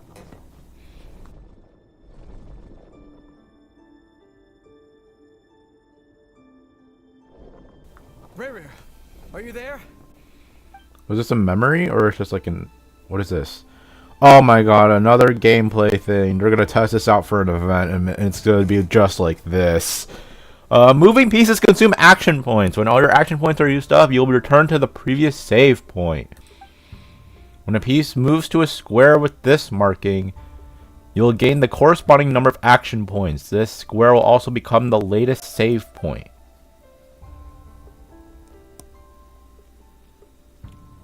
So am I just supposed to get to there, or am I supposed to like...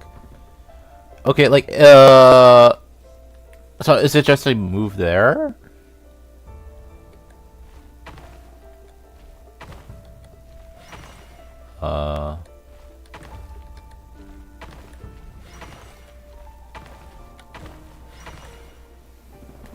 Hey, Rarir! Come out, it's urgent! Dane? What's wrong? Quick, Why is he a wolf? I'll explain everything once we've met up with the others. Okay. I'll come. But the Lindis is still over at the Universitas. I'll need to leave her a note. All right then, but make it quick. I've never seen Dane so worked up before. Whatever this is, it must be big trouble.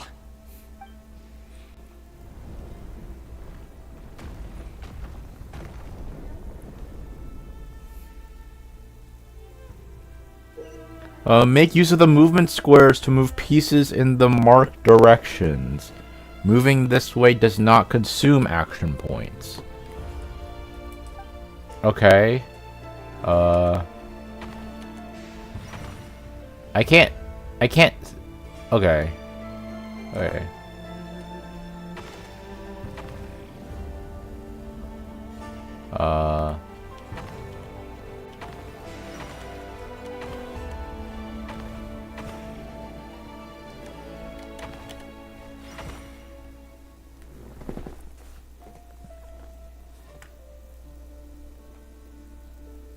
What's this? Why is there just a sword and a horse? Well, this is a nice change, meeting you all at this hour. When men and women of ambition can speak face to face in broad daylight, I say that's a big step forward for our dear khaenri'ah. Don't be ridiculous. We do not fear the day. Why would we seek refuge in the night? You might ask your blade that same question. I'm told it prefers the cover of darkness. The word on the street is that Sertologi only strikes when he has an unfair advantage. But that is patently false. I see you're missing an arm and a leg. Surely only a fair fight could explain that. If this is your way of offering me replacement limbs, believe me, I'll take them. Oh, we can certainly discuss that. With bioalchemy, anything is possible. Assuming I have your full support in my research. Lunatic. Robtatir, what brings you here? Why, Dainsleif, of course. He invited me. Please, cast aside your apprehensions, Miss Rhine-daughter. Whatever the rumors may say, I am but a humble servant of the king, and I can assure you he affords me no greater convenience than he does you. Well, the Universitas Magistrorum won't stop fawning over you. So at least some of the rumors must be true. You're clearly doing well for yourself, so drop the humble servant act. It endears you to no one. You're president of the Universitas Magistrorum, the chief royal mage known as the Wise by royal appointment, and by far the most favored among the 4 pillars of khaenri'ah. Vice President Veit doesn't even try to hide his envy when he sees you. My success is the product of hard work and good luck. It's as simple as that. Were the king not such an extremist, I hardly think I would have received a senior post at my age.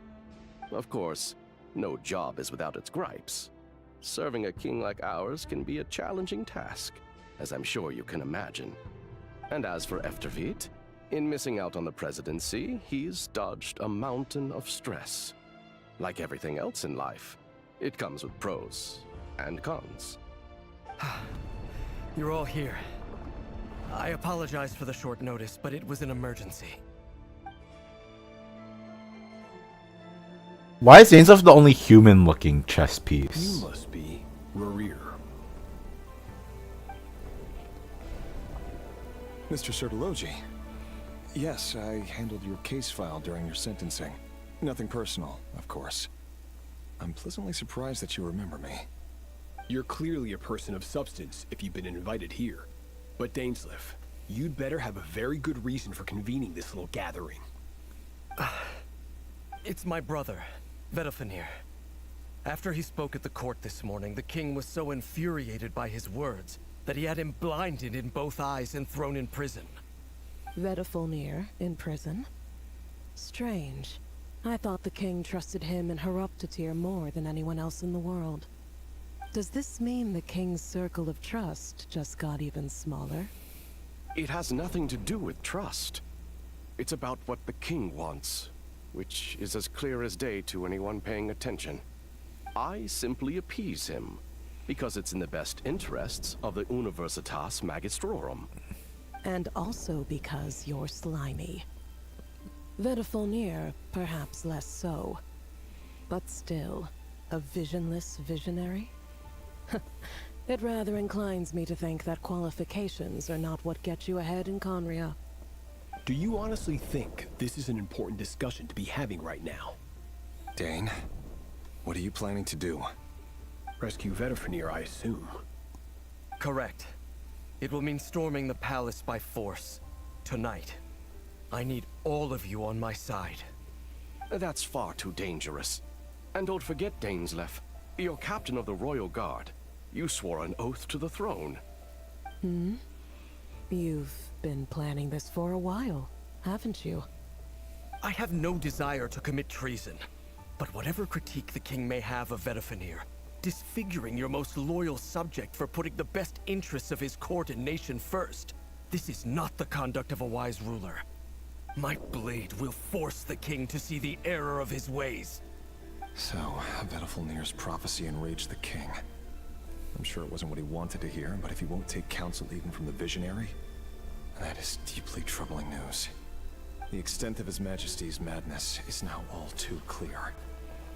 The question is, how does a man like me get out of this situation unscathed? You have noble ambitions, Dane, but I'm afraid they don't do much for a guy like me. I'm not interested in saving the world. All I want is a letter of pardon. A letter of pardon? For whom? Thelindis? The chances of the Vinster King issuing a pardon for anyone connected to the Crimson Moon seem vanishingly slim.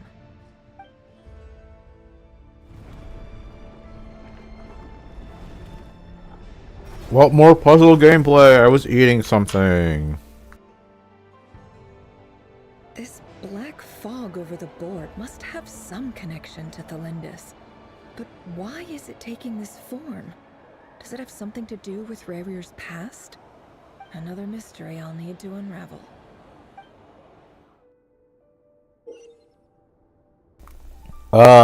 Consume the marked number of action points to defeat your opponent's pieces. Your pieces will only attack when they have more action points than needed to defeat your opponent's piece.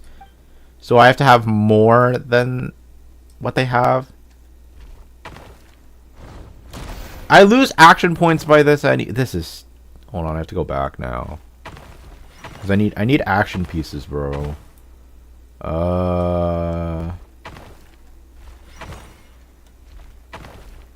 No, there's no way I can fight this. Go back. I pressed back. I pressed A. I pressed A, bro. Why did he go forward? Kill him. Okay, now go back. Why did he move forward and he loses an action point this way? This is dumb. I thought I was just supposed to like stomp him. Why did he move forward? Okay. Okay, well now I don't need to care about this anymore. I don't have action points. I'm gonna die. Sick.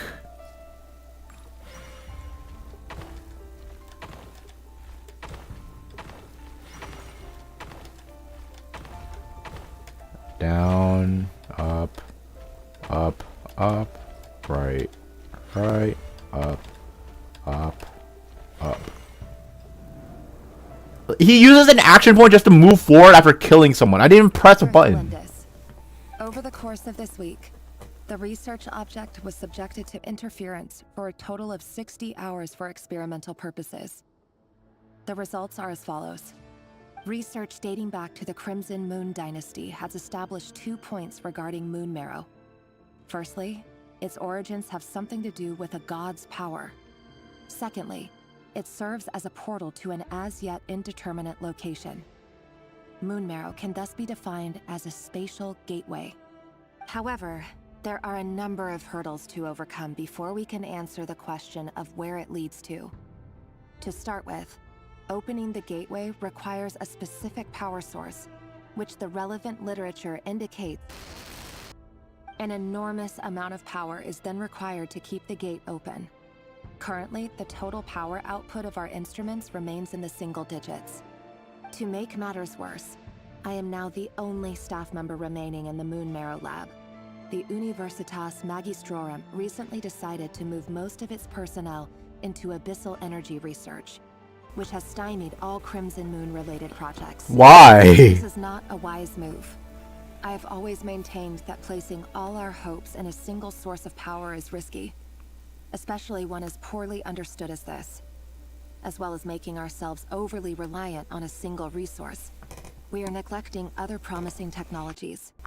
I apologize if this comes across as disrespectful. But as a Moon Marrow researcher, I desperately want to see the world beyond the gateway. Why do they still keep her here for the Moon Marrow thing if she's the only researcher left? At that point, just move her to the Abyss team. If we really made it there one day, what would we find? And how would we go about taming the unknown? My imagination is endlessly fueled by questions such as these.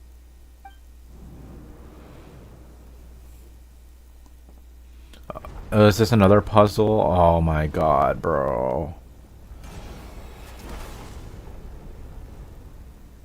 I have to kill all of them, right? Do I have to kill all of them? Or can I just like move forward? I'm gonna try to avoid them.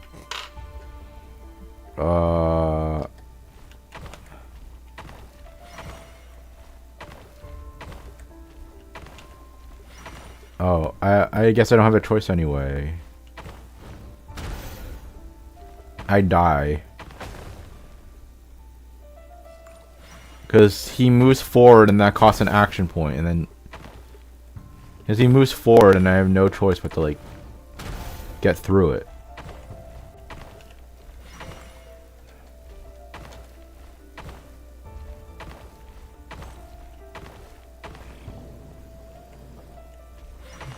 Okay, I didn't have to kill all of them.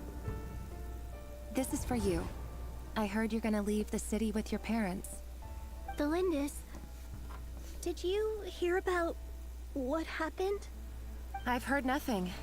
Rerir got back very late last Friday, and he was acting a little unusual, but he slept pretty well, so I'm guessing whatever he did was a good deed.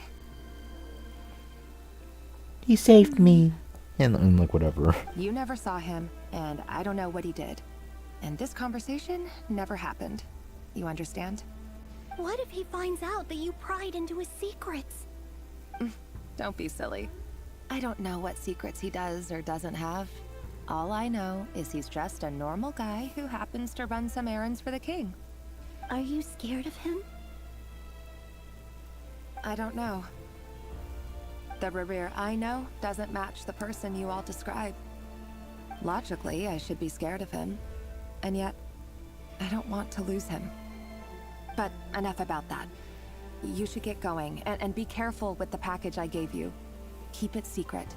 Keep it safe. What's in it? A bomb. A piece of the moon.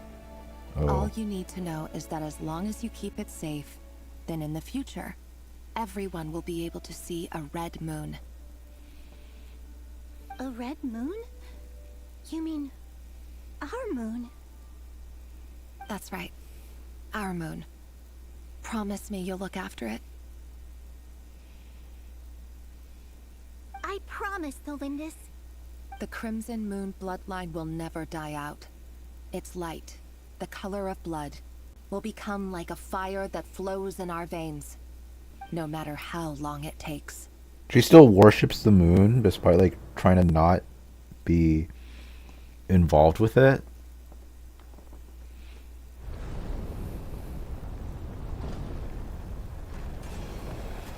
Okay, so I don't have to fight any of these guys.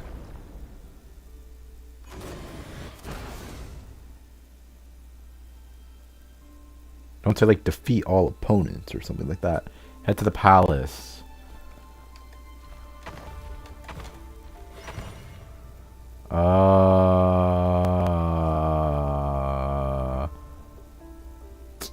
I think I have to go up because I can't, because I wouldn't have the energy to fight. Well, I mean, I could just brute force it and just like die. Nope, that's actually impossible. Yeah, I'd have to go left.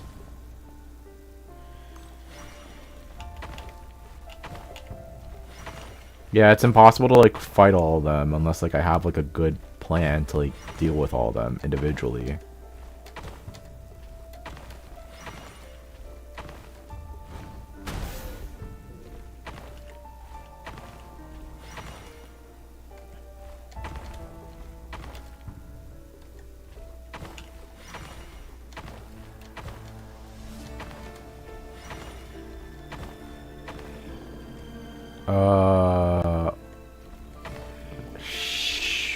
Fuck. How the fuck am I supposed to? Oh, I have to go down. Right? But I don't have the action points to. Okay, I have to go back up, yeah, and then try to get the 4, and then get to the 5. Hey, but I can't fight any of these guys. They have higher action points than me. And stick to the plan. Sir Dainsleif, what are you? Is this treason? You know what happens to those who betray the throne. Please, don't do this. It is the king himself who has betrayed the throne. He has betrayed all of khaenri'ah. If you have any love left for justice in your heart, you should join me. It's showtime. Dane and his group will handle the troops in the palace. Then Hoptatir and Rhine Daughter will disarm the security measures. My job is to enter the prison and rescue Vedifalnir. Stay safe. Wish me luck. Look after my brother. Draw your blade. It is time for justice to prevail. Oh my god, and then they break and like whatever.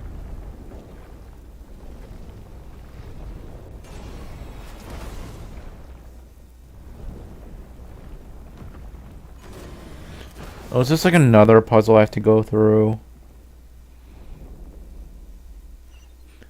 Sick gameplay. I have to go down now. How do I... Camera. Yeah, you have to go down.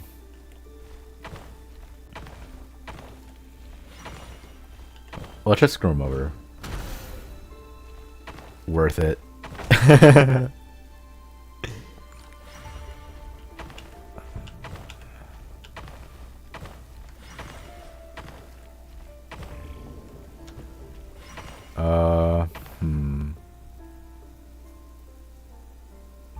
I have to get to the 6, because the 3 would just kill me.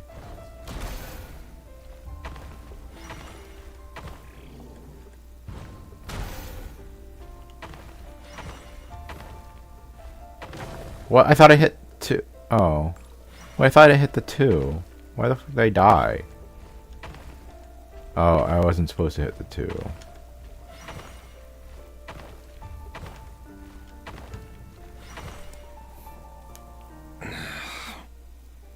This place is filthy.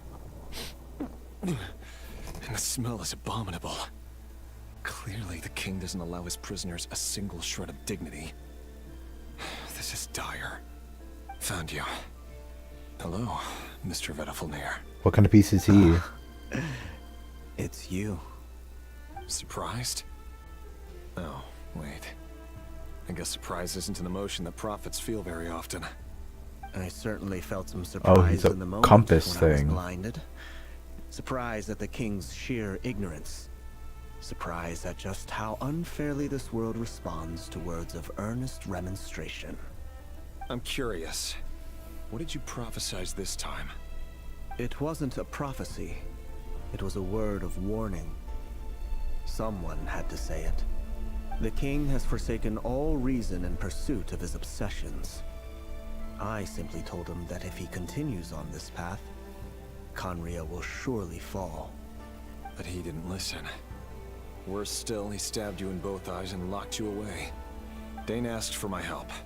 The court is in complete chaos now, but I'm sure you predicted that.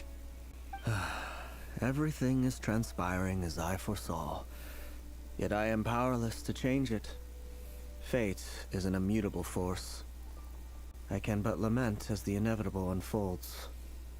I do wonder whether giving a man the power to see the future does nothing more for him than slowly crush his spirit. Forgive my curtness, Vedifalnir, but the king did not suddenly turn on you today. His suspicions have been brewing for a long time. You can't have wisdom beyond the reach of your fellow man without attracting his fear and suspicion. There are things the king does not want to see. So, he doesn't want you having visions of them either. He blinded you because he thought this would make the visions stop. He wasn't entirely wrong. I did indeed lose my power to see the future. Right up until... Until what? No. Just now. I believe I saw something new. Well, tonight could go a lot of different ways. 5 of us banded together to storm the palace, also we could rescue you. This will go down as the most tumultuous day in khaenri'ah history. I sense hatred in you. But also hope. A desperate hope that with the tyrant deposed, that will be the end of the story. But this is not the end. It is the beginning of a new chapter, in a whole new story.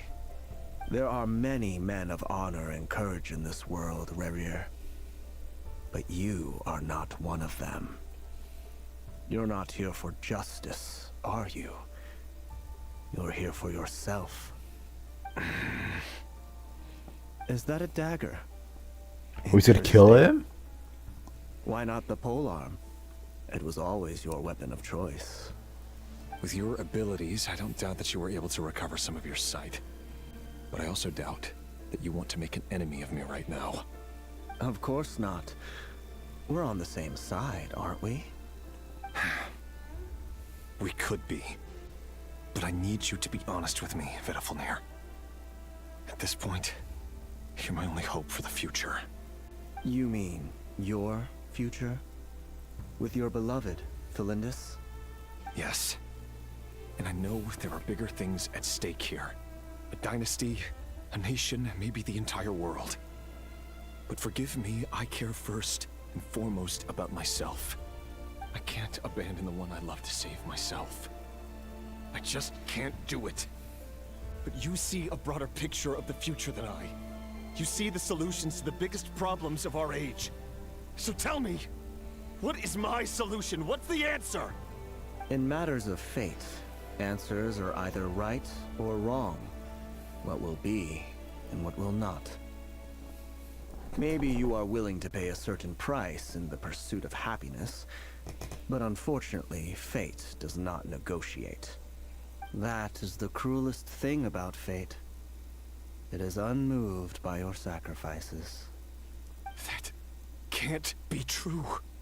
I know it's your voice that I keep hearing in my head, urging me to see how the world is changing, to seek more power, so I can protect the things I love. You show me disaster, but you won't show me how to avoid it? Why? Why are you doing all this? My voice. In your head.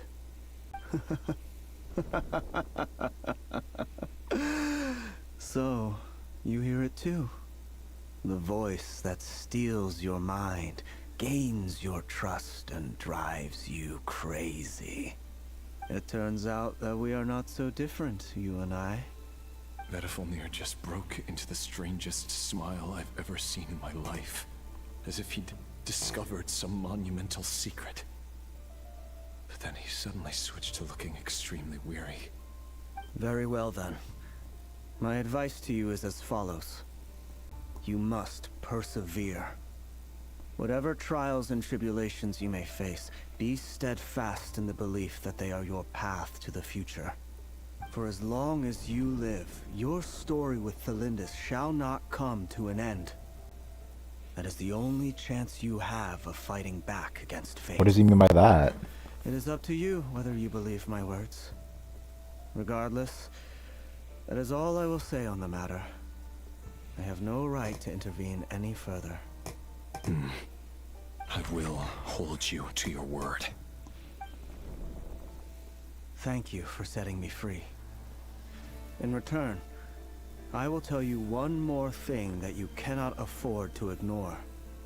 Just then, a strange wave of energy rippled through the city. We had no idea what it could mean. If I were you, I would head to the Universitas Magistrorum. The Universitas? Oh no! You're gonna call the Lindis. I'm sure we'll be seeing each other again very soon, Khaenri'ah. Oh, he's a snake. Never Vedafilnir said I didn't catch it. I didn't even help him out of the prison. There was no time to lose. Yeah, bro, like, why did you open the door and leave him there? A chest. Whee! Oh, I have Nefer on my team. Oh, okay. Okay, so now we have, like, a whole unit. Why is my, like, perspective just, like, aiming up? Also, this is not a good team. I can't even change my team, I'm pretty sure. Monsters? Is this Rhindaughter's doing? With the Universitas Magistrorum? Out of my way!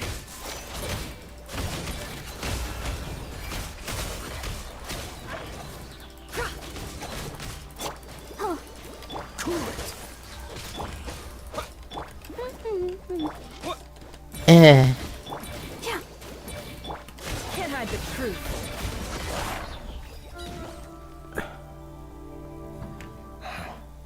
The Universitas. That reminds me of a rumor I once heard. Allegedly, the king installed secret mechanisms in the palace and around the city. No one knows where they are or what kind of power they hold. But if they were ever gonna activate, it would probably be on a night like tonight. Help! Help! Hold on! Don't let them anywhere near you! Save me! I can't! Ah! That sounded like an explosion. So, the rumor is true? The king really went through with it. What other means does the king have at his disposal? They must run on power from the Abyss. And given it's a major center of Abyss research, anyone over at the Universitas will be in grave danger. I have to hurry! Sorry, I need to... I'm doing something for a bit. Okay.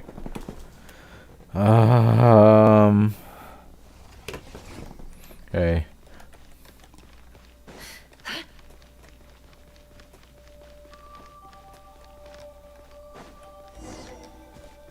Defeat the monsters? What monsters? Oh.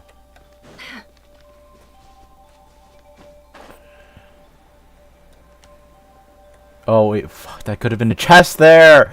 No! Okay, well, whatever. Bear money. Me. Let the show begin. The deception ends here. It all adds up.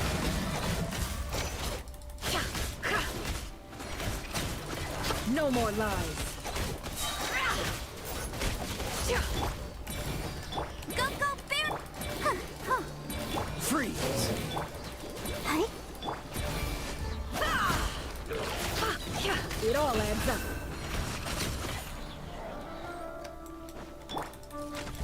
I'll protect us.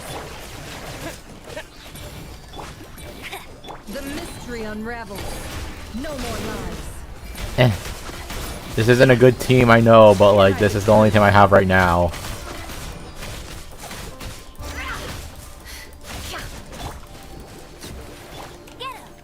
Dodge this! The deception ends here. It all adds up. Whoa, why is she dying so fast?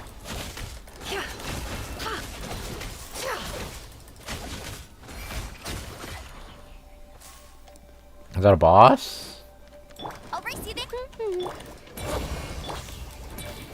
Don't get frostbite. Freeze! No more lies. The mystery unravels. Let's see what you're made of. Let's dance. Cool it! It all adds up. No more lies.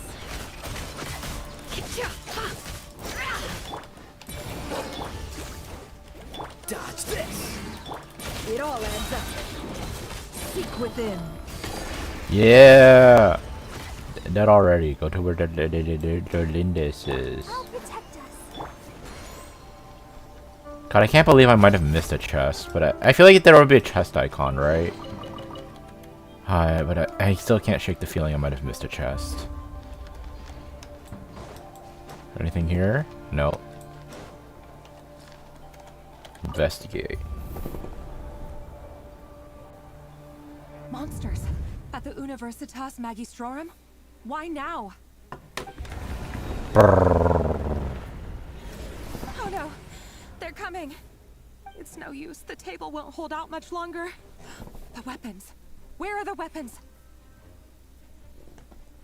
Of course.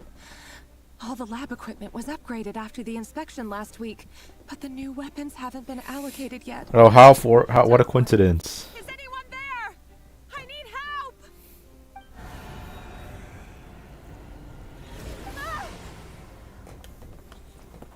And River's like, don't worry, wife, I am here. Stay back! Please stay back! Please! It's like, the Lindis.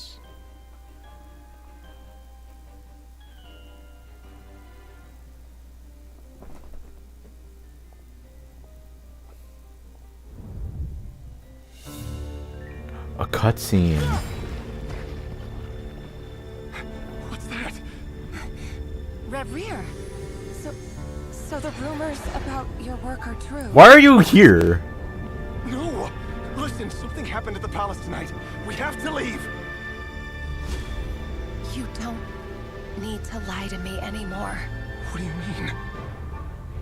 I know why you're worried, and I will respect the decision you've made. But it's okay, because I found a solution. She gonna turn herself into a monster? I know how to end all this. You can have it back. The normal life you so desire. But until then, I'm afraid our wedding will have to wait. Cylindus? No, don't do it! Cylindus! Cylindus!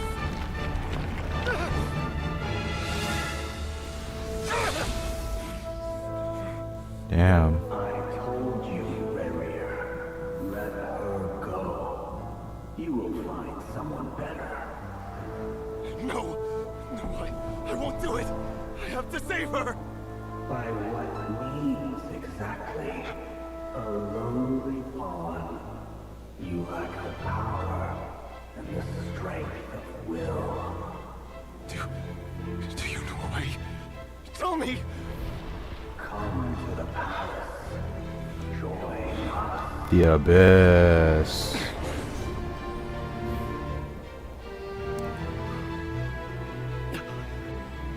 Khaenri'ah, thank goodness we... Step forth and take your share. You made it. Oh, not. Yeah, they betray Dainsleif. Hatred or grief, despair, desire. We all have our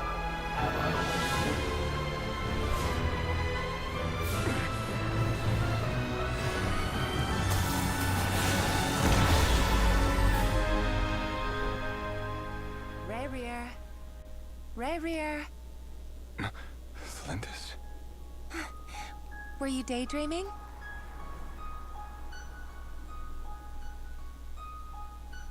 You still remember, Khaenri'ah? That question you asked me a couple of weeks ago? Oh. You mean the proposal? Yeah. I'm wondering, where do you think would be a good place to discuss it? Maybe in the garden? Or were you thinking a fancy restaurant? It's your choice.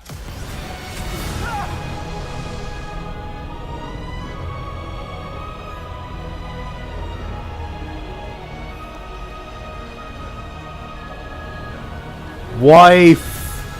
No!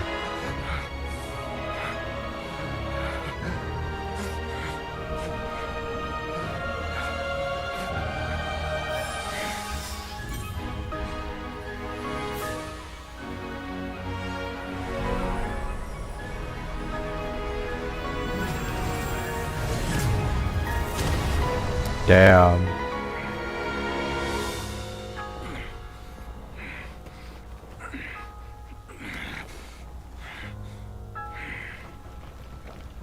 I will find you. And then... you can give me your answer.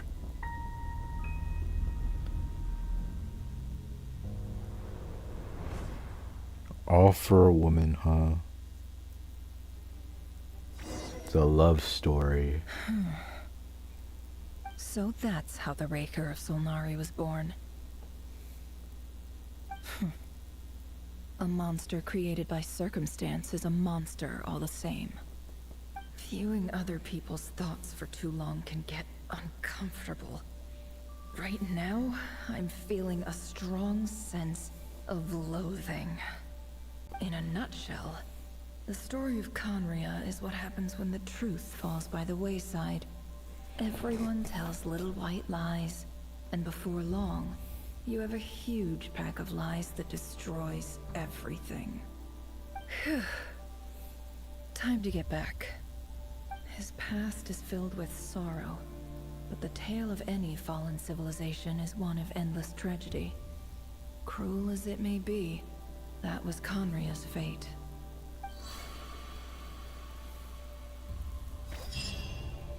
We did it! We got a quest done. I heard the achievement sound.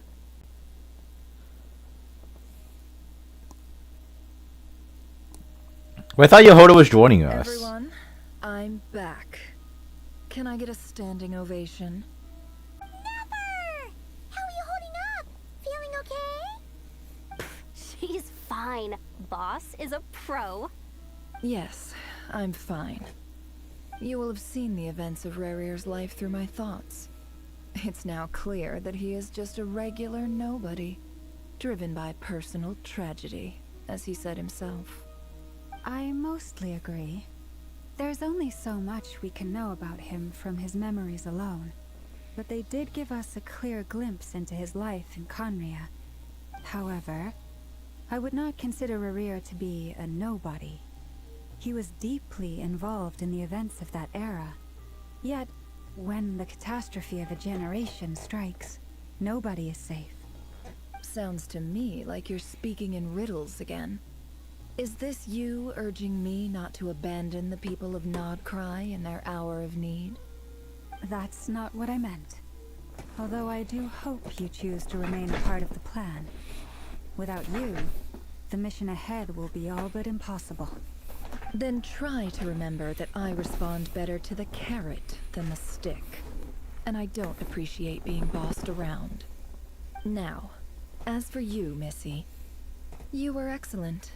You stuck to the rules of the ceremony and kept your mouth shut the entire time. Bravo. Cool. So, can you fill me in on the deets now? Most of what I saw went right over my head. Patience. You'll hear the whole story, don't you worry. But let's meet up with the others first. It will save me narrating it twice. Okay. Yehoda? Yes, boss. Let me get that door for ya. That's more like it.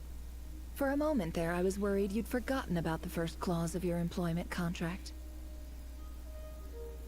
Forgive my curiosity, but what does the first clause say? It says I gotta do the annoying stuff that boss is too lazy to do for herself. Like opening the door, pouring the tea, yada yada. Is that right? If something is in the contract, it's because she willingly agreed to it. Rest assured that the Curatorium abides by the very strictest of labor policies. You don't seriously think I'm cruel enough to treat her like my slave? In any case, I've hardly shied away from my share of the work today. Hope I don't catch Flintz and Varka lounging about in their chairs, enjoying a leisurely cup of tea. There's nothing I dislike more than other people enjoying themselves while I'm hard at work.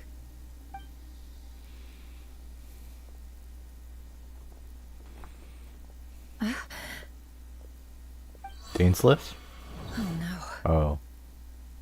What? Did the ceremony not work? Sorry to disturb you, but we seem to have run into some What the trouble. hell is happening? Evidently so. Don't worry, I'm not about to leave you to fend for yourselves. I'm not that kind of boss. And it would go against the Curatorium's labor policy. I'm sorry. What did you hear me say? I wasn't talking about labor policy. Wait. How long have I been standing here? Not long. You just appeared by the door a moment ago. What? This is weird. Also, Ether speaks for this. What's wrong? You look like you've seen a ghost. We've been tricked. We never left at all. Somehow I hallucinated that whole scene back inside the office. Hallucinated? But how? How indeed. This place should heed my will alone. All thoughts and actions that occur in here are just a result of pawns moving across the chessboard in a carefully calculated manner. And nobody has access to this chess set but me. So you control everything in here? More or less. But yes, it's a special technique of mine. Has anything like this ever happened before? Only once. It was the first time I used the chess set. Is there any similarity between what happened then and what's happening now?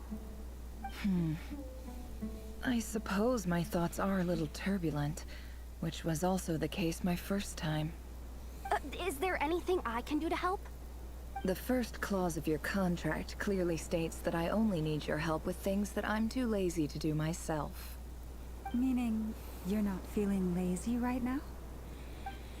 Meaning, this is not something Yehoda can help with. The chess set is a personal treasure that I alone understand. I must be the one to find our way out of here. Boss, it's fine. Really. Let me do something useful. Oh, listen to you. Whatever would I do without you, Yehoda? What? Really?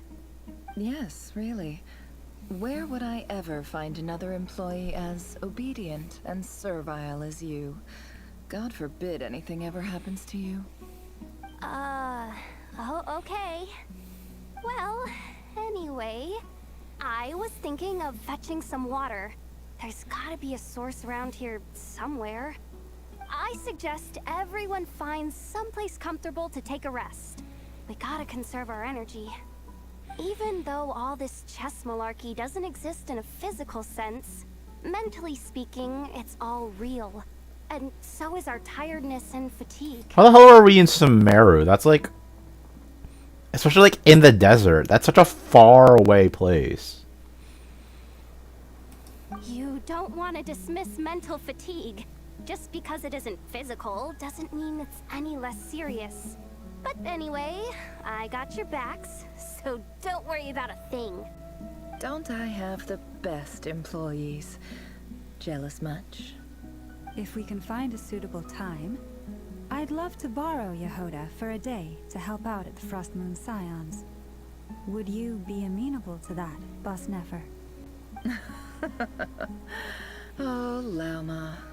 Have I ever told you just how pretty you are? Beauty runs from the tips of your antlers to the depths of your imagination. Where's Paimon? Time to rally, everyone. Follow me. Where's Paimon? This doesn't make sense because Paimon's supposed to be As here. we continue our journey, the same rules will apply. That means stay focused and no talking no matter what we encounter. And don't disturb the chess pieces. You have my word that I will get us all out of here. Okay, Moonless Night. Continue exploring. This is still... By means of a special ceremony, you learn about the past of Rachel and still knowledge from River's past. No one's left to leave the place.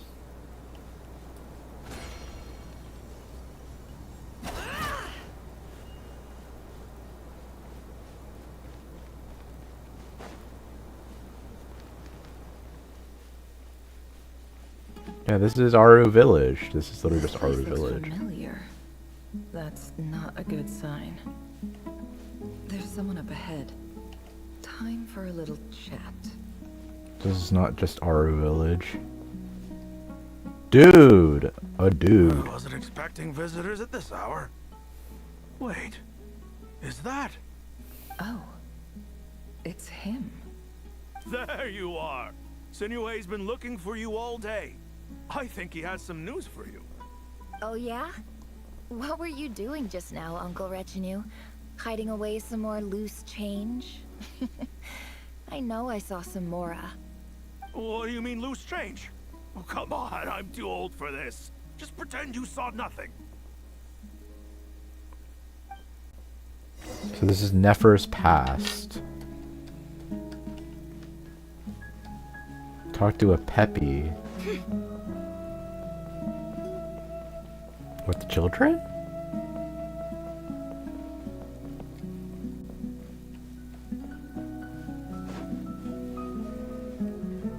Hey, kid. Mind telling me what Sinuhe's been up to recently? I'm trying to get in his good books and I need a way in. Get in his good books? Why? What do you want with my dad, Uncle Apepi? I've written a new song. I was hoping to showcase it at the next festival, but I'll need his approval. A new song, huh? I'd love to stay and listen, but unfortunately, Uncle Retinue says my dad's looking for me. Well, there's plenty of time and I'm not going anywhere. See that pile of stones? I'll be sitting there warming up my vocal cords. Come find me when you're done. Pile of stones. Got it.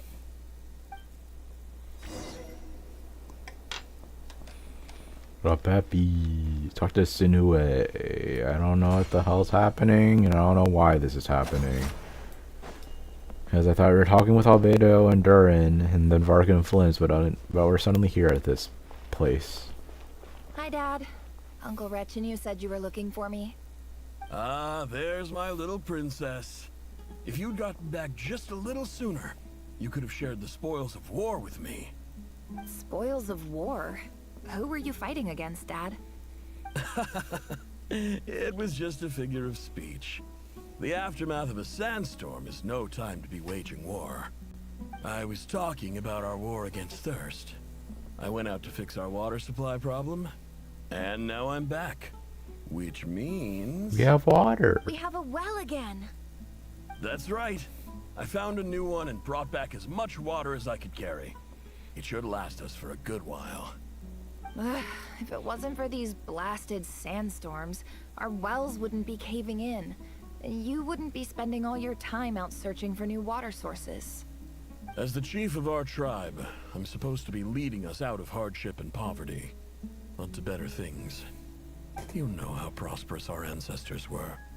I've told you all the stories. And look at us now. Squeezed into these hovels. No one would choose this, if it wasn't for the endless wars over the years. But things are looking up. I started working with some folks from the academia a few months back. They gave me some contacts in return for my assistance in the desert. So you're the academia's helper now? Special ambassador, they call it. Think of it as a partnership. It's nothing bad, okay? We've been isolated here in the desert for too long. Seeking opportunities elsewhere is the best thing for us, and the fastest way to progress. So, do you get anything good out of being a special ambassador? Of course. My luck's improving all the time. One day, I swear I'm gonna lead us out of this place. We'll find somewhere new. Somewhere better.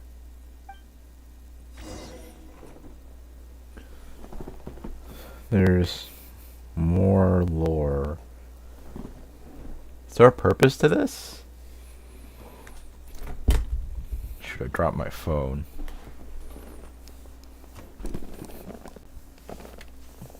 Give me a moment.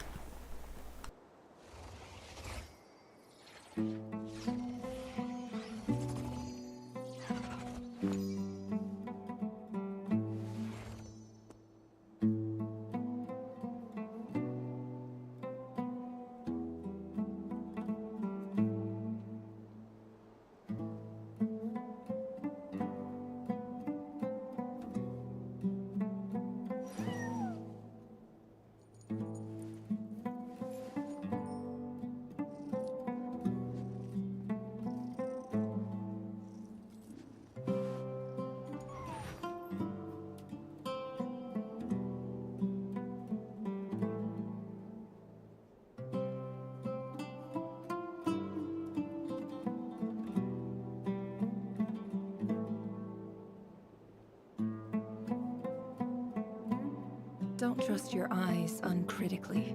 People only see what they want to, so don't be your own fool.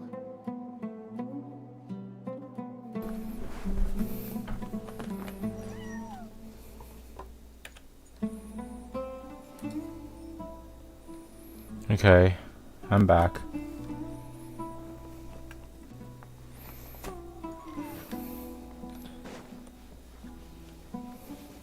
Just gotta keep going through this. Is this... It's weird how, like... I don't want to say... I always see it saying weird, but I've never... There hasn't been, like, a quest that focuses on a certain character, but I guess that's, like, the... Like the side quests, like the side chapters. We haven't gotten one of those in like a while. For Nodcry. But I guess that's just for like the... That's our well, and you know it. You stole from us. Well, you've gone from chief to thief, and now you have to face the consequences. Did you really think you could take our water without permission and get away with it? You're either brave, stupid, or both. And that special ambassador act? Yeah, nice try. We spoke to the academia. They said it was all news to them. You're a liar and a cheat. Damn. They're killing her dad. I heard Yehuda gasp, but I don't blame her. Most people are terrified by the sight of blood. Corpses strewn across the ground. The wounds are clearly from scimitars and daggers. The desert dwellers' weapons of choice. There's a handwritten note on the ground. Let's see what it says. Halil, this is Sinuhe, chief of the Shimti tribe. Surely you remember me. I was the one who helped you and your colleagues avoid the quicksand in the desert. This is my second time writing to you. I assume my last letter must have gotten lost in the mail, as I didn't receive a reply. I hope this one makes it to you safely. I'm writing to you because I need some help. That sandstorm the other day completely blocked up our well, forcing me to look for another water source in Iab and Unut territory. It was a matter of survival. Praise the gods. The well of the Iab tribe was intact. It was my last resort. I drew what water I could and left, but not without being spotted. I fear they will retaliate. You told me to write to you if I ever needed help. You said you'd be my ally in the academia. Okay, but actual question, why do people still live in like the desert? Like if why do people like make civilizations in the desert? Like when like you make like a new civilization, right? Why would you like pick a desert as like to make a civilization? So I don't really, yeah, but that's such like a genuine question. Why do people make civilizations in deserts? If it's just only causing more problems and survival is like really bad. I urgently need you to formally recognize my title of Special Ambassador and send some of your people to assist me for a few days. It's the only way I can convince them that this was the Academia's decision and prevent them from retaliating. This is an emergency. Please send help as soon as possible. Looks like this letter never got sent. Damn. The writer died a grisly death, and the letter was trampled into the ground. It's badly defaced. Some parts are barely legible. What a ridiculous lie the surviving Shimti tell. Their whole village was butchered over a sip of water. So at the end of the chess set, are we back to normal society, or are we just back in? Oh. Welcome to our humble village. I thought you would at least have the courtesy to provide some respectable libations. This is the finest wine Aru village has to offer. I promise.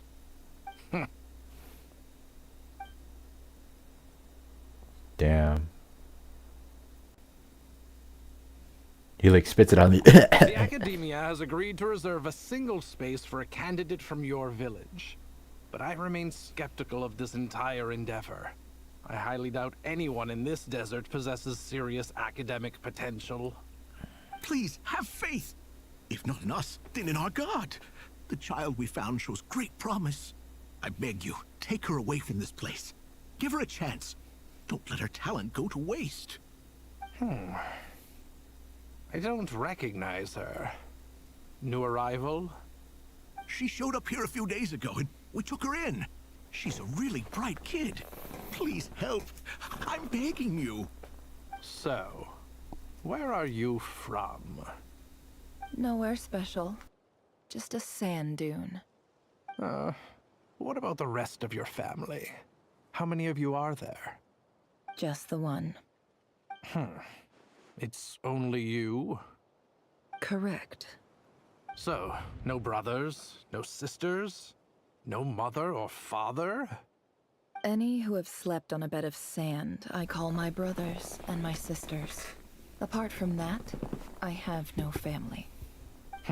All right. Get over here. Sign your name on the form.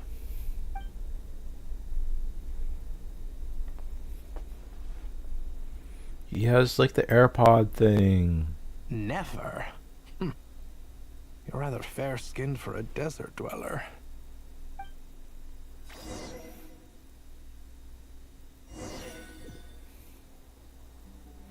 Why are we doing this? This has nothing to do with the story. Is this just a Did we just decide to like put a Nefer Archon quest in the middle of the Archon quest? I feel like none of this has anything to do with what we're doing. Nefer, this term's assignments have been issued already. Please read through the materials thoroughly, conduct your own additional research, and then write an essay on the topic. Yes, Professor, I'm aware. I just had a couple more questions I wanted to get your perspective on. Oh? Please, ask away.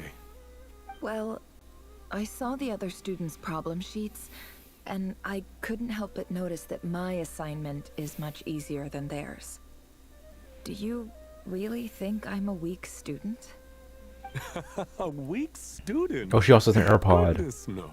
Quite the opposite. You have a sharp mind. Almost too sharp.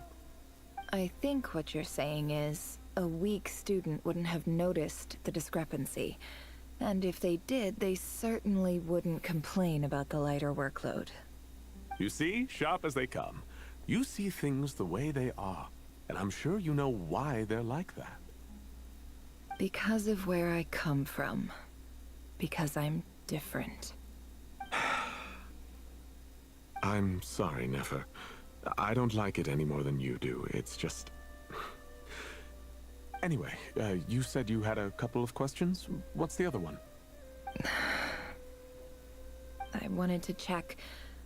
If someone sent me a letter to the academia, where do I go to collect it? Ah, your family wrote to you.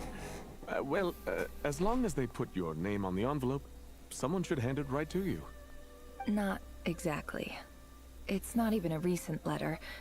I was just curious where the mail would end up if no one collects it.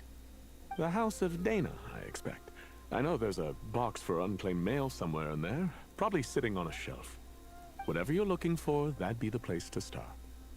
Okay, got it. Thank you, Professor. Oh, don't mention it. Honestly, I feel like I failed you. I'm supposed to be your teacher, but I haven't taught you anything. Hey, don't say that. You're a great teacher, and you do your best for all your students. But the rules are the rules. You're not allowed to teach students like me. It's not just the academia either. The whole world bends over backwards for the successful, and leaves the losers to suffer and die. Oh, my dear child. Don't tell me you've given up on life already. I haven't. I just think that if you want to make it in this world, you have to find a way to become successful. Oh my god, bro. Look for the box containing the letters.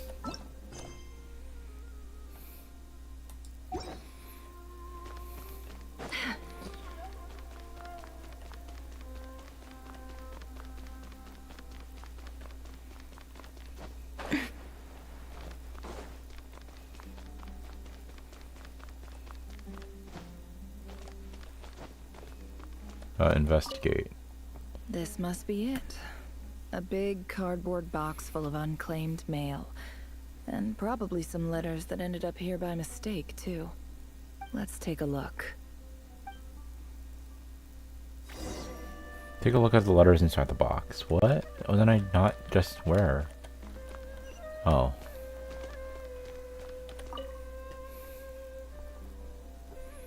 Oh my god, I have to do this again. A dilapidation survey from Port Ormos. Looks like it's from a Core of 30 representative. What a strange thought. A bunch of mercs losing sleep over rundown buildings. This one was never even opened. I guess the recipient didn't care what the Core of 30 had to say about anything. Who was it addressed to? I don't recognize the name, but it must have been a khaenri'ah professor. Another note. What's with this POV? This one is addressed to the Immorta Sage. The title is Changes Observed in Satyavada Life Symptoms. Why do all these letters read like full-blown dissertations? Guided by the incense, we became lost somewhere in the forest. All the barriers between levels of consciousness disappeared as our minds soared around in circles, looking for a branch to seek refuge on. Why do we have to go through all this? In clinical terms, these symptoms fit the description of incense poisoning. The Immorta Darshan strictly prohibits the use of hallucinogenic substances, but I believe there are still people getting away with it. For example, my neighbor who always breaks out into song and dance after using incense. This seems like something the academia would want to know about. Why wasn't it collected? Wait, what's this written on the back? It's so small. The note says, "The sender authored this letter while under the influence of mushrooms. I would send it back, but no return address was provided. Stamped by the Grand Conservator of the House of Dana." Why does my PV look like this? There's like nothing in front of me too, so I have to look down. Grand Sage Azar? A few words of protest regarding recent changes in Sumeru's educational policy. In recent years, the academia has taken on a small number of students from the desert region, as per the policy to this effect. However, it appears to me that these students have not, in fact, been provided with educational opportunities that are, in any meaningful sense, equal to those enjoyed by their peers, as well as receiving dumbed-down assignments and perfunctory tutoring. They do not even have full access to the Akasha system. Education is the fundamental purpose of this institution, which should go without saying in a nation whose founding virtues are knowledge and wisdom. I ask you, is the lip service we pay to the policy of education for desert students truly the standard of pedagogy to which the academia aspires? As Grand Sage, policy decisions are your prerogative, but do not forget your roots. You and I were once students too, as was everyone else in this institution. I do hope you will give some serious attention to this matter. I encourage you to discuss issues like this with myself and others, and listen to some alternative opinions. Great letter. Shame it didn't get to where it needed to go. And the sender is... Huh? Sage Cyrus of Spontamod. I didn't realize anyone else even knew how bad students like me have it in this place. So this is where letters from the Sage of Spontamod end up? Nice one, Grand Sage. Really enlightened leadership. Whatever. This isn't what I came here for. Moving on. I'm not exactly holding out hope that a letter sent from the desert would even make it here. But if it did, where else would it end up if not in this box? I can't believe how much discarded mail there is. Must have been years since someone last went through it all. And this is just one box. The whole House of Dana is boxes on shelves. I don't believe for 1 second that any human being has sat down and read through all the documents in this place. Who has that much free time on their hands? Oh my god, the last piece of paper? Finally, bro. Wait, could this be it? A least fancy envelope in the box written on crude quality paper. And of course it would be right at the bottom of the pile. No one gave this letter so much as a first glance, let alone a second. Is there not supposed to be a voice for this? Okay. The handwriting on this envelope looks very familiar. Greetings, Halil. My name is Sinue, chief of the Shimti tribe. I was the one who came to you and your colleague Zaid when you ran into trouble in the Great Red Sand. Damn. I don't know how well you remember it now, but I brought you to safety and gave you some water and other supplies. You seemed very pleased and told me your name.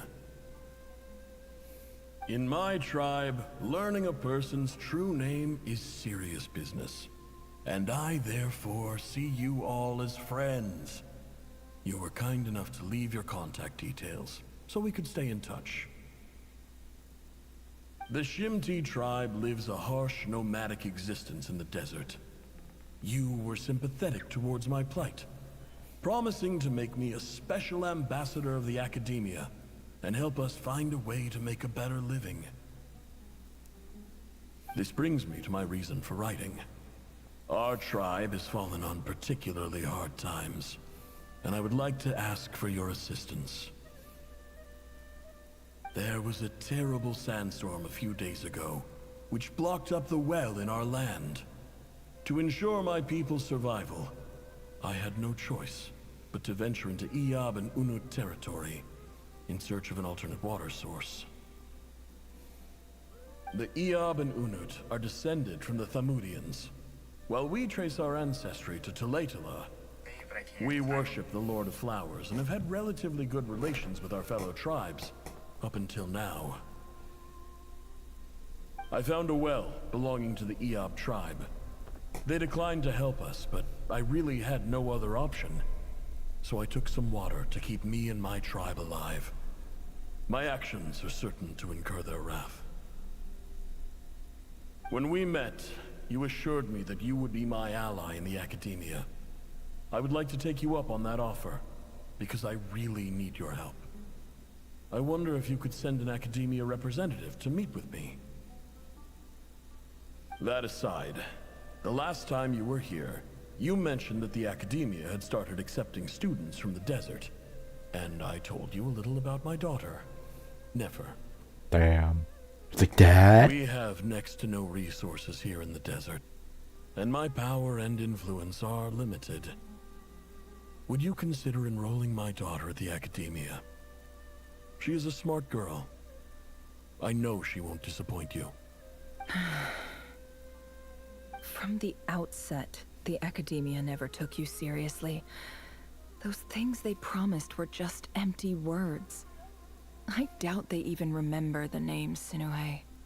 And you were so emphatic that your luck had finally changed for the better. You swore you'd lead us to a better place one day. You spoke with such conviction, like you were the most powerful chief in the whole desert. You liar. You lied about everything. You promised the world and delivered on none of it. And who fell for it? Just me, by the looks of it. Despite your best efforts. Which makes you a pathetic liar. You weren't even any good at it. I think I'll take over from here. Let me show you how it's done. What?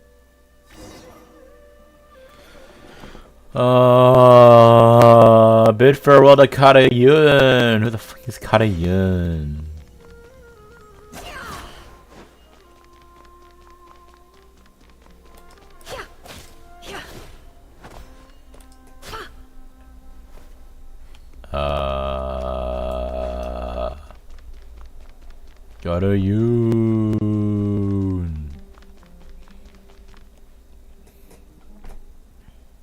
I just came to say goodbye. Thanks for everything you've done for me in my time here. Nefer? You packed your bags. Where are you going? I'm quitting. Something's come up in my hometown. Gonna head back and deal with it. Huh? But this was a hard-won opportunity for you. You know that better than I do. It was. But it doesn't matter. I have more important things to deal with and they can't wait. Oh, and I didn't want to overfill my bags, so I left some incense on your desk.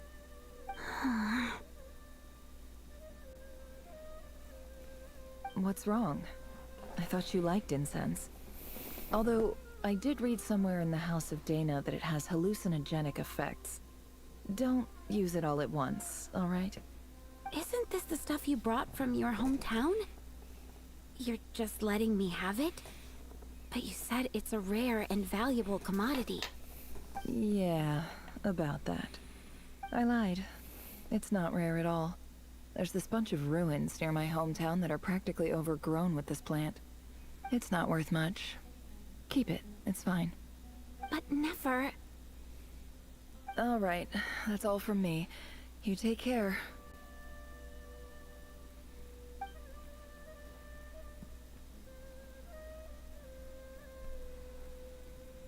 Whatever happened Don't to her? forget me, okay?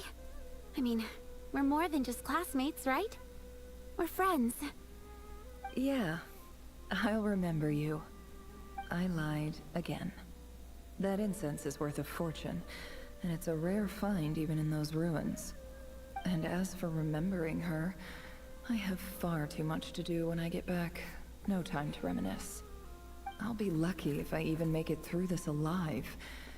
But either way, I expect I'll forget you pretty quickly. Damn, that's cold. Oh my god, okay. Alright, continue exploring with Nefer. And this is just her entire story quest, bro. This has nothing to do with Nodcry, nothing to do with the moon.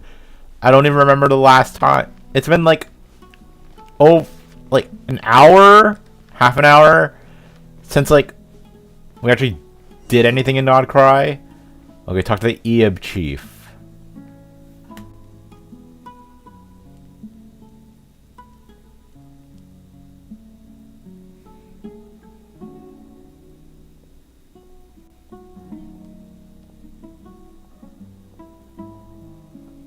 Oh, don't tell me she's gonna like kill him. It's a pleasure to meet you, Mr. Arif. So, what does the Academia want? Since they've sent their special ambassador, I assume there's a big business deal to be made. If not, I'd be very disappointed. Please, sir, lower your blade. You're lucky I'm the one they sent. Not all special ambassadors share my admiration for the Eab people. The ever-shifting balance of power in the desert reduced the once great civilizations of this region to rubble and sand. But the story of the Eab has a very different trajectory. Others grew weak, but you grew strong, beginning in obscurity and moving to prosperity. You're the only ones who defied the trend. Huh. So, you do know who you're dealing with? This well is the perfect symbol of your strength, is it not? It used to belong to the Unut, but it looks like you have control over it now. You're not wrong. But I'm sure you didn't come all this way just to flatter us. Of course not. I came to bring you some very good news. Some information that recently came to light, which might just be your ticket to freedom. Records uncovered by the Vahumana Darshan show that a certain well currently under Eab control is built on top of some ancient ruins. These ruins are of great archaeological interest to the Academia. I checked the map carefully on my way over here, and I'm confident that this is the well in question.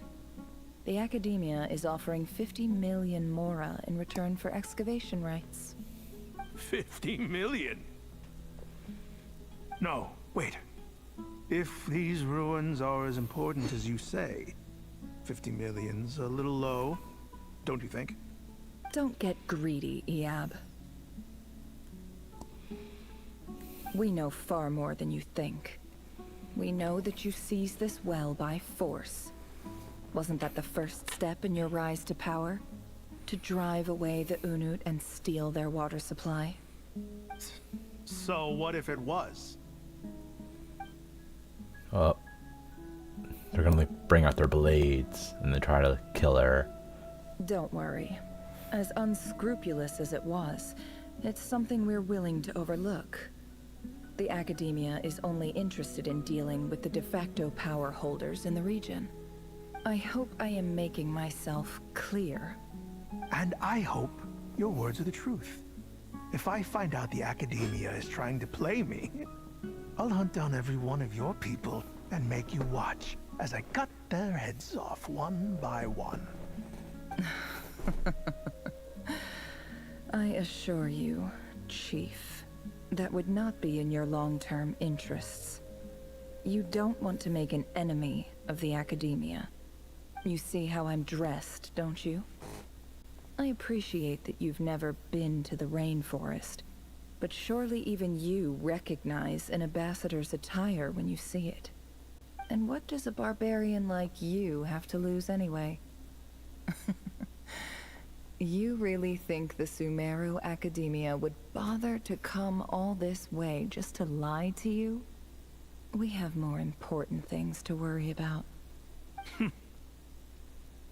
All right, I take your point.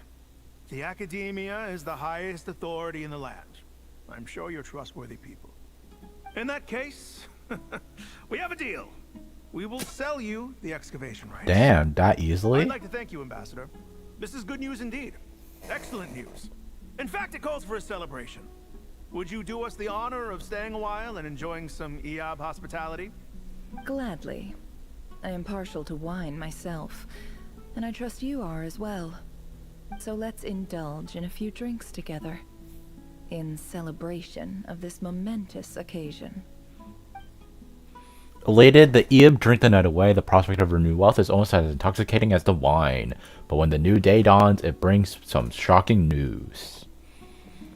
Chief! Chief, it's an emergency! It's the Unut. They've taken the well. What? Well, don't just stand there. Take it back. Yes, Chief.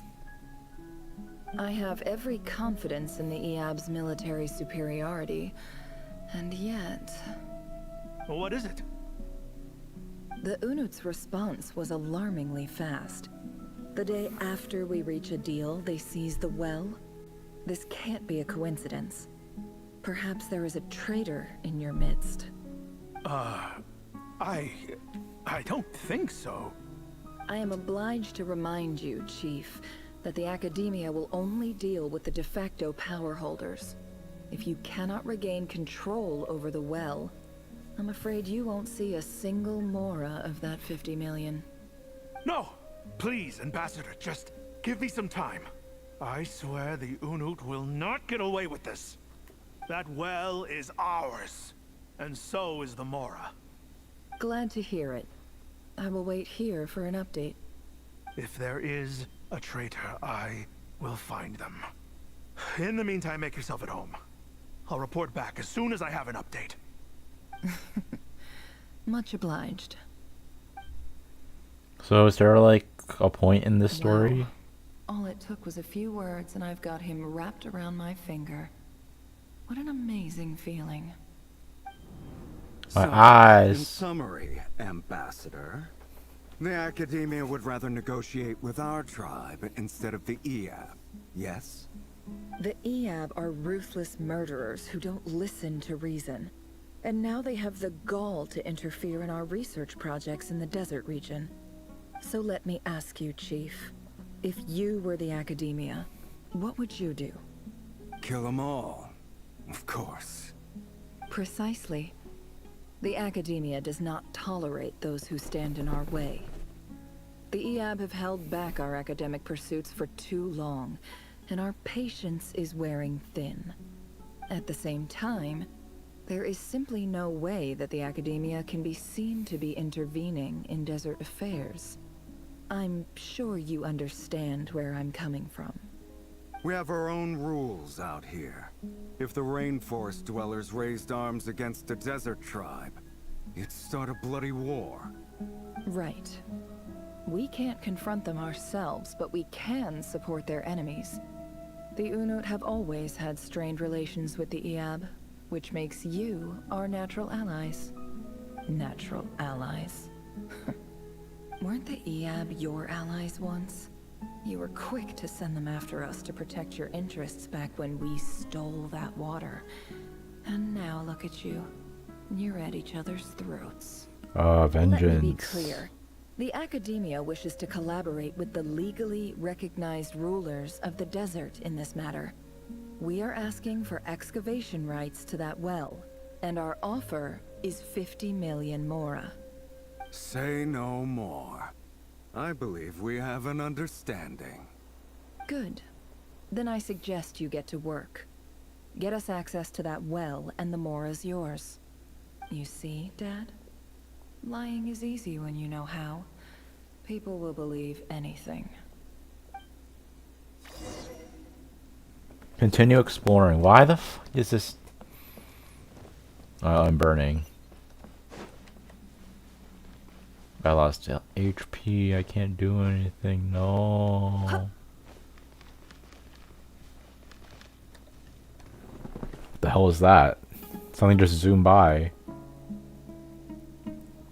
Bird. Everyone killed themselves.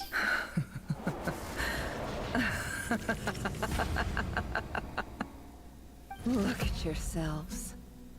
You may be vile, savage monsters, but your butchered bodies bleed like any others. You're no different. You're nothing special at all. The monsters who destroyed my home, they're just ordinary, petty human beings. What a joke.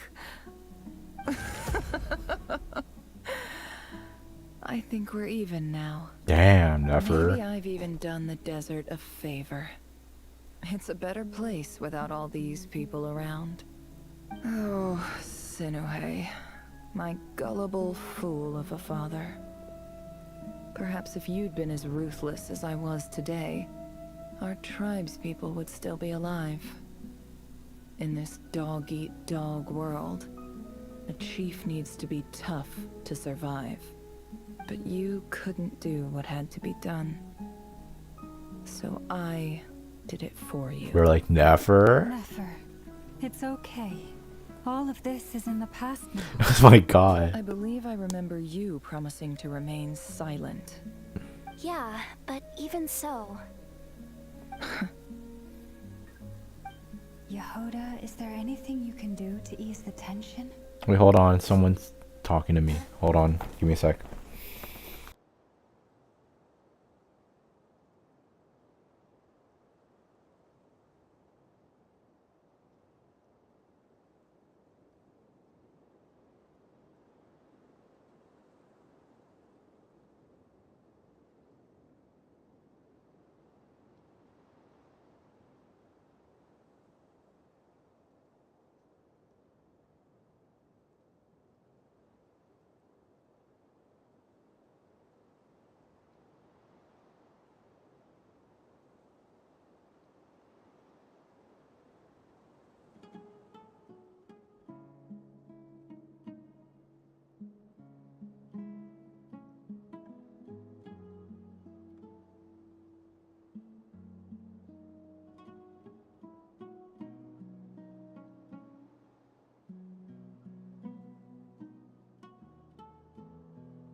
Sorry guys, I have to eat, so I'll try coming back tonight to finish this, because I don't know how long this is taking, and yeah, it's really early to eat something, but yeah, I have to go, for a bit. I'll stream again later tonight to finish this. So, goodbye. I need to close the game.